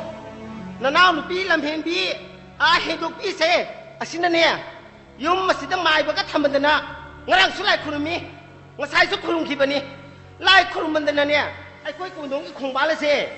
Lại khuôn một cái phố sang này nó bé thật là bận thật là bác khăng thế nào ai chơi lấy bằng cái máy xung quanh tắt nó ngang nguyên năng bộ phá cái mà tên khá đi bộ amma na hay bộ amma na ngang bộ lối này ta nó bận nên năng bộ nó nào nó bác nó nào nó bị cái gì kỳ với vào rồi ha kỳ với vào rồi bà ta sẽ sống cái đầu kia ta cái mà bán cái thua là đi pay hay mình nè xét chắc này nè cái gì à năng suy nè phát ra lan khăn bạc kích mà cái gì mà phát ra basu nó nào nó ba xe ai cái gì riêng khác cái inau này inau mà khơi ta mua cái hoa khăn luôn thì hình bữa xuống nhá hay rồi hình nó bây giờ làm bị thế hay đàn rồi mà tầm này ngay đi nắng cái làm bị tôi có thâu cái mít tập ba là cái hay có mà tầm này hay ba mà khơi ta mua cái hoa khăn luôn rồi chân nó xuống nhá rồi tôi biết rồi nắng này bây giờ cái nó thôi ngay đi apo bay ba phao phun lại mình đấy chăm mình đấy mình thôi mà khơi ta mua ai là hay đi xe năng bục bục phá bung sĩ budi nục sĩ đập nát đi, halak pin malay xe, khangin ta na, halak pis ki maram chase, mà khơi ta muốn nắm tiền biu, ông ta khăn biu, khăn nó khăn cầm tiền biu ba, ngay maram chase cái nốt tiền biu ba, ai cái chơi gì,你这thật hay bị cái nào, cái gì ba, làm sao này thì mình đã sai được cái mình xem cái hay bị bro, ha. Nong phung man bata ki phung ni ban ma pa hek ta bata ki ma ki se ma sakre ni ma ko ta mo te hati office hale ta na ma te hale ki ro wa le hale ka da ba ang ta na hale pi ma na yung ni ma kha ta hak ta le tra ga bo kari li sa sa long ga ki ma ko ta mo ta khan ring bi ne kari cha long ga ta ke ba khalu ta khan bi ai cái chơi nào adu gumba phát ra balik chơi ngay adu bu long ga ta hai mai ai thật đấy cô mà khơi ta mua nang ina san pise tu dili ta lai ta mo pini hiden ta ki sing thak lai bi khang ida na irai lai na di khan bi ka nu ko sam na khan bi ka nu ha sini mun nam ta khalu nung thel ki pung mari ma khai ya tu ji ko ma yu ma sala tri ai chu ma chi ching na ba ma yaw re ai hau chi phawa ma yum na sida halak se hab chi chumi ko hai ma halaga bu yum si lai roi dro halak ta bu na bu yum si da lai tri ba na to hai ko yum ni ma si bo nga si di handa halak ki no thang ni da ma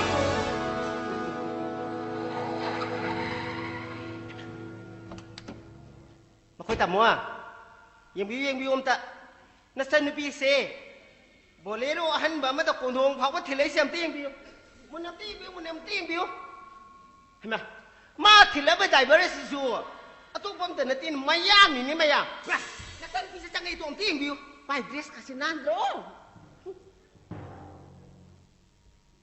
ai nang ka chala ha thaba ma salu bani ka do ga ta mo so kai do ra ke ta mo so kai do ra ke ta mo so kai do ra ke ta mo so nang na yum ma si mi khudi ma ki ikai khum na pun ma lai kha ta na ma ngal ga na pun sia do ka ri su na ti khan do na sen tan be abra ha sen tan be abra ta mo so ai ne ka ri phatta balam sa sale haidana kana mak na haibiya wage ai na tin thi ka no nang na sa pali sa sa pu ai na ka ri khang loi ta mo so nang Delhi da dum lai bedro ha Delhi dum lai bedro kai do bagi Manipur sa tholak libana nang ai gi khutta sira ge da tholak libana tra era ikai phir kum de nang ne wa ge ai nang mo ta na ka ko nang kai no to ni si bo ai oi hong ko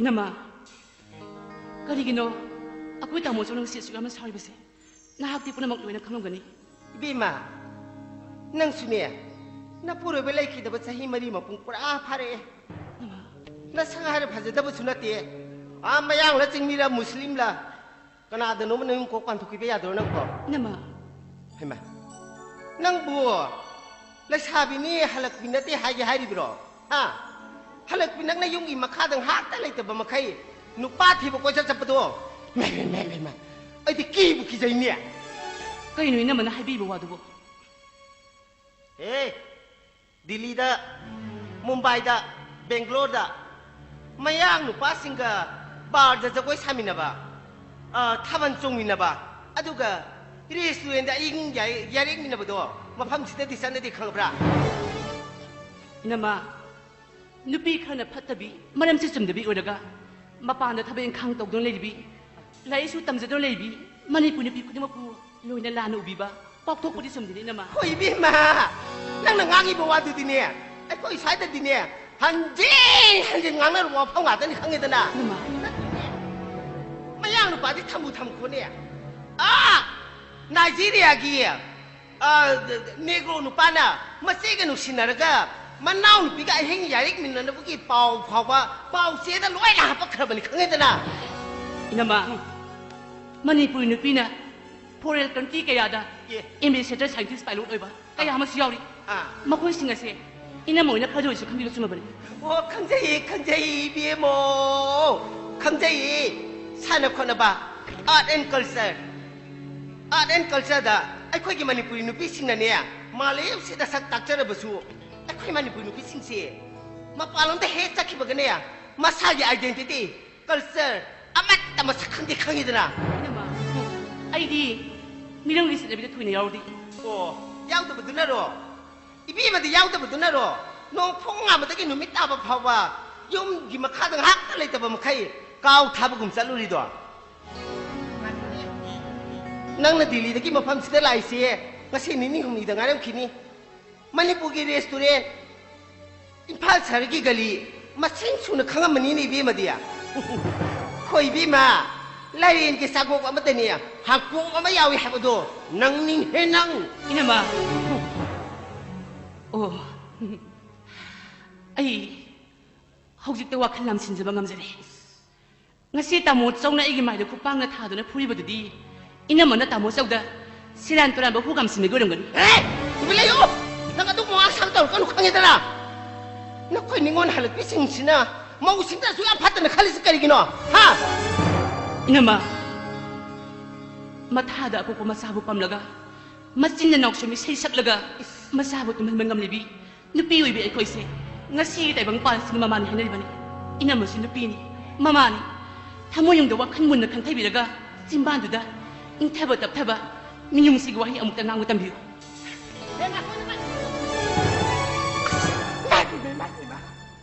Kanino minone ha? Halat ni Mago mo na sa iyo na pagtaka sa Biba Sari eh. Masaya hai ba nung may sila din eh. Tadak ka na no hai ba do? Tap tada kangen ge ba? Imong sinay kai ki kang ni bang.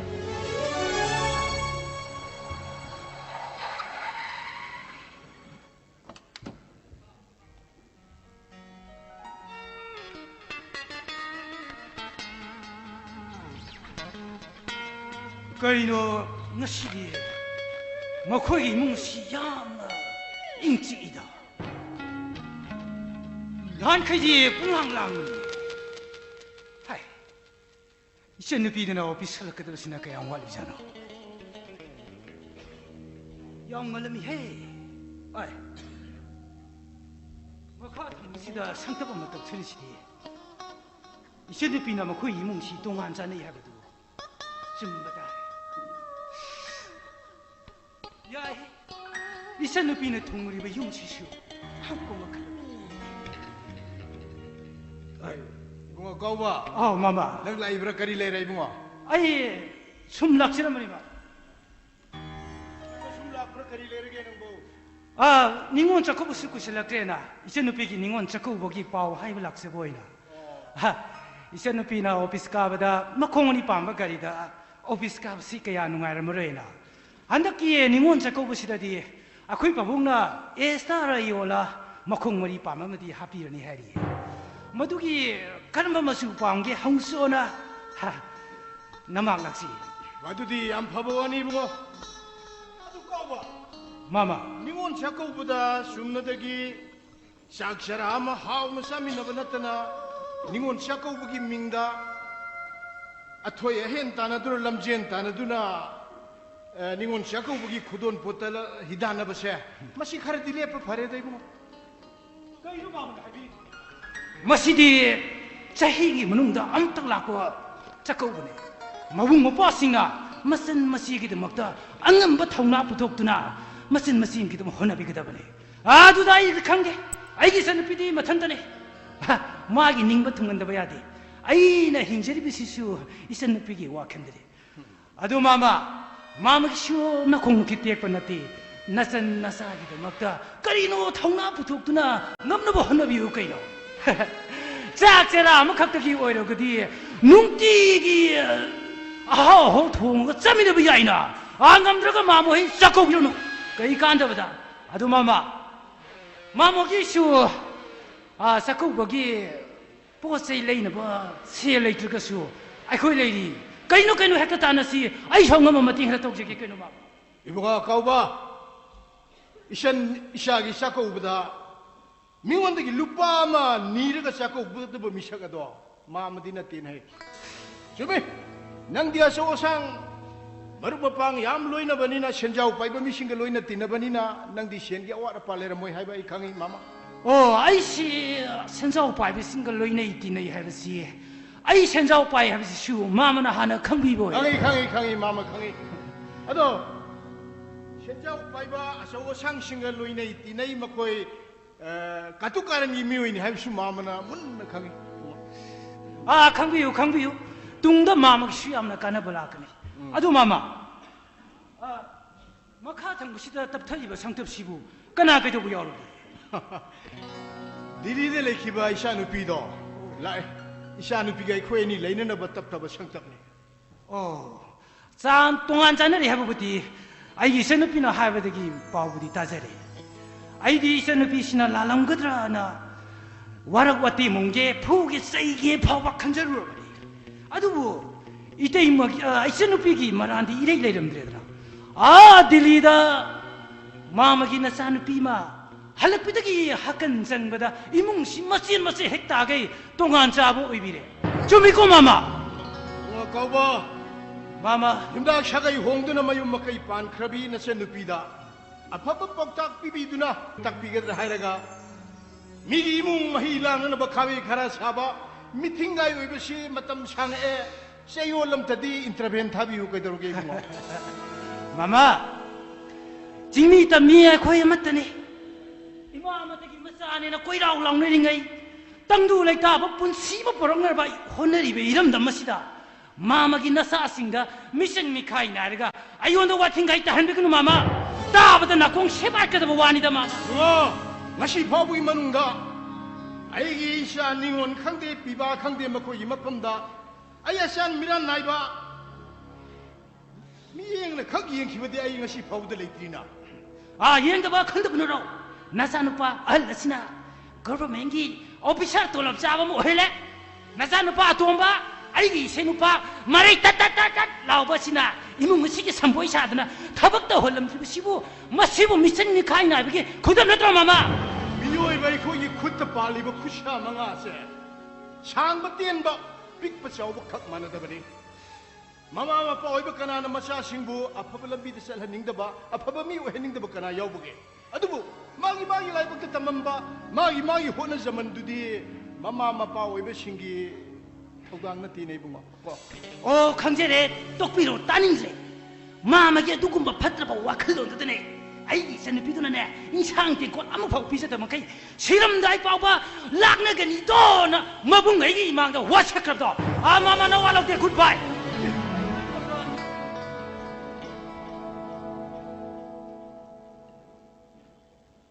망크레 묻크레 미오이베 코이기 융통 쿠딩다 마이테이 코이기 샷나람바 하우네 론쳇 부나막 로이나 망크레 미 아마가 기쁜시 마힝아시 마나다 보이레코 아이쇼 이샤닝온기 마판샤르가 누가이나 렌바 pun시 마레 라마다 렌 크라시라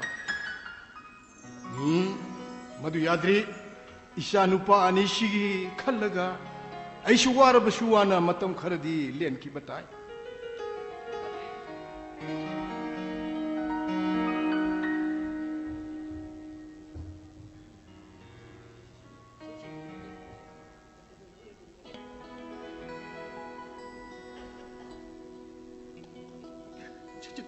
샤헨디! 샤헨디! 카리노! 이모니 깨돌이 마바 불러!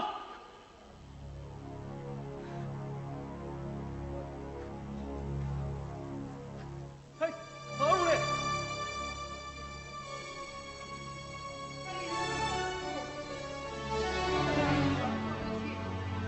까리 레라기 바나나 마판 코코이도 뭐 오자마이 발라 아니네 라이 그럼레바 토름 꼬승도 세미 해버리는 거 angaico nang maiti mai ba shugam hajar ji kai gino ha har gino ba no mata kang dan lai khoma gi maruna kal gino ha har gino 에 때문에 레요 타자다바 야다바 나티네 아이네 라이 타자리 색깔이기노 칸브라 이도게 낭나디 칸리바 낭기 나시 아 럭총 비에세 마기 마파도 무차나 베바 마이 바 파버리네 혹시 뭐게 카나레 야나드레 누시나드레 아드나 코시는 마이 바마 깍 떠라가네 싹친 타운로 칼리베니 빠는 거 이분 아마다 뭐 아니 홈레디 뭐 아바마기 마이마 쿠사비 마이바 아마마 탐내도 아 거의 묵시 욕라미네 탐도리베니 뭐도 뭐하러 미이 룽룽 까이난 뭐 마치바 눅신난답데 버거 뭐 야마이바네 아두가네 마치바 눅신난 밤뭐 마신 눅신난 버데 봐 뭐래 숭앙아 뭐 해지네 까이는 바라시보 말이 딱 받아놨다는 빵감 시어리 미무시보 시부까지 이러시보 마두나 니네 해낭 소 타자다 보기 남떠나 싸우 팡디다 아와 타빌라 비게 말하더나 아이바 아이고 아와 타빌 람말레바 낭디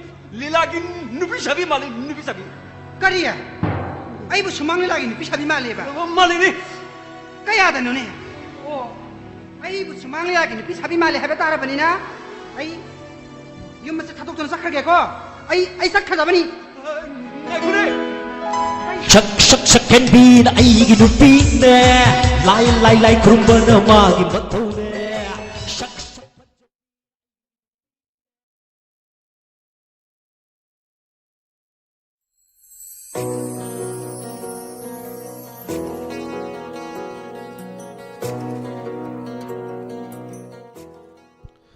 Hanana Thakachari Lantok Chariba 90.0 Wahong Radio Gi Thoram Paring Singe Makata Manungchana Lantok Chariba Sumang Kumhei Sumang Lila Pongna Pham Ima Lila Sibu Tabiriba Mitang Tabiriba Singbu Hanana Thakachari Lunana Thoram Gi Makata Tajarukpada Ngahaktung Yamatung Lantok Chagani Late Night Story Chaniga Humputara Manga Suba Asigi taka asida puno luxury ba case mama ani case asita duna kangmina si matau karam tau ba case no haibadu matangi page ta lakpina ba YouTube amadi Facebook ta labiri ba miyoi singda na luxury aten ba break amatang maham tagi luxury pumna pu Surjit Kumanchana Mukana Kurumjari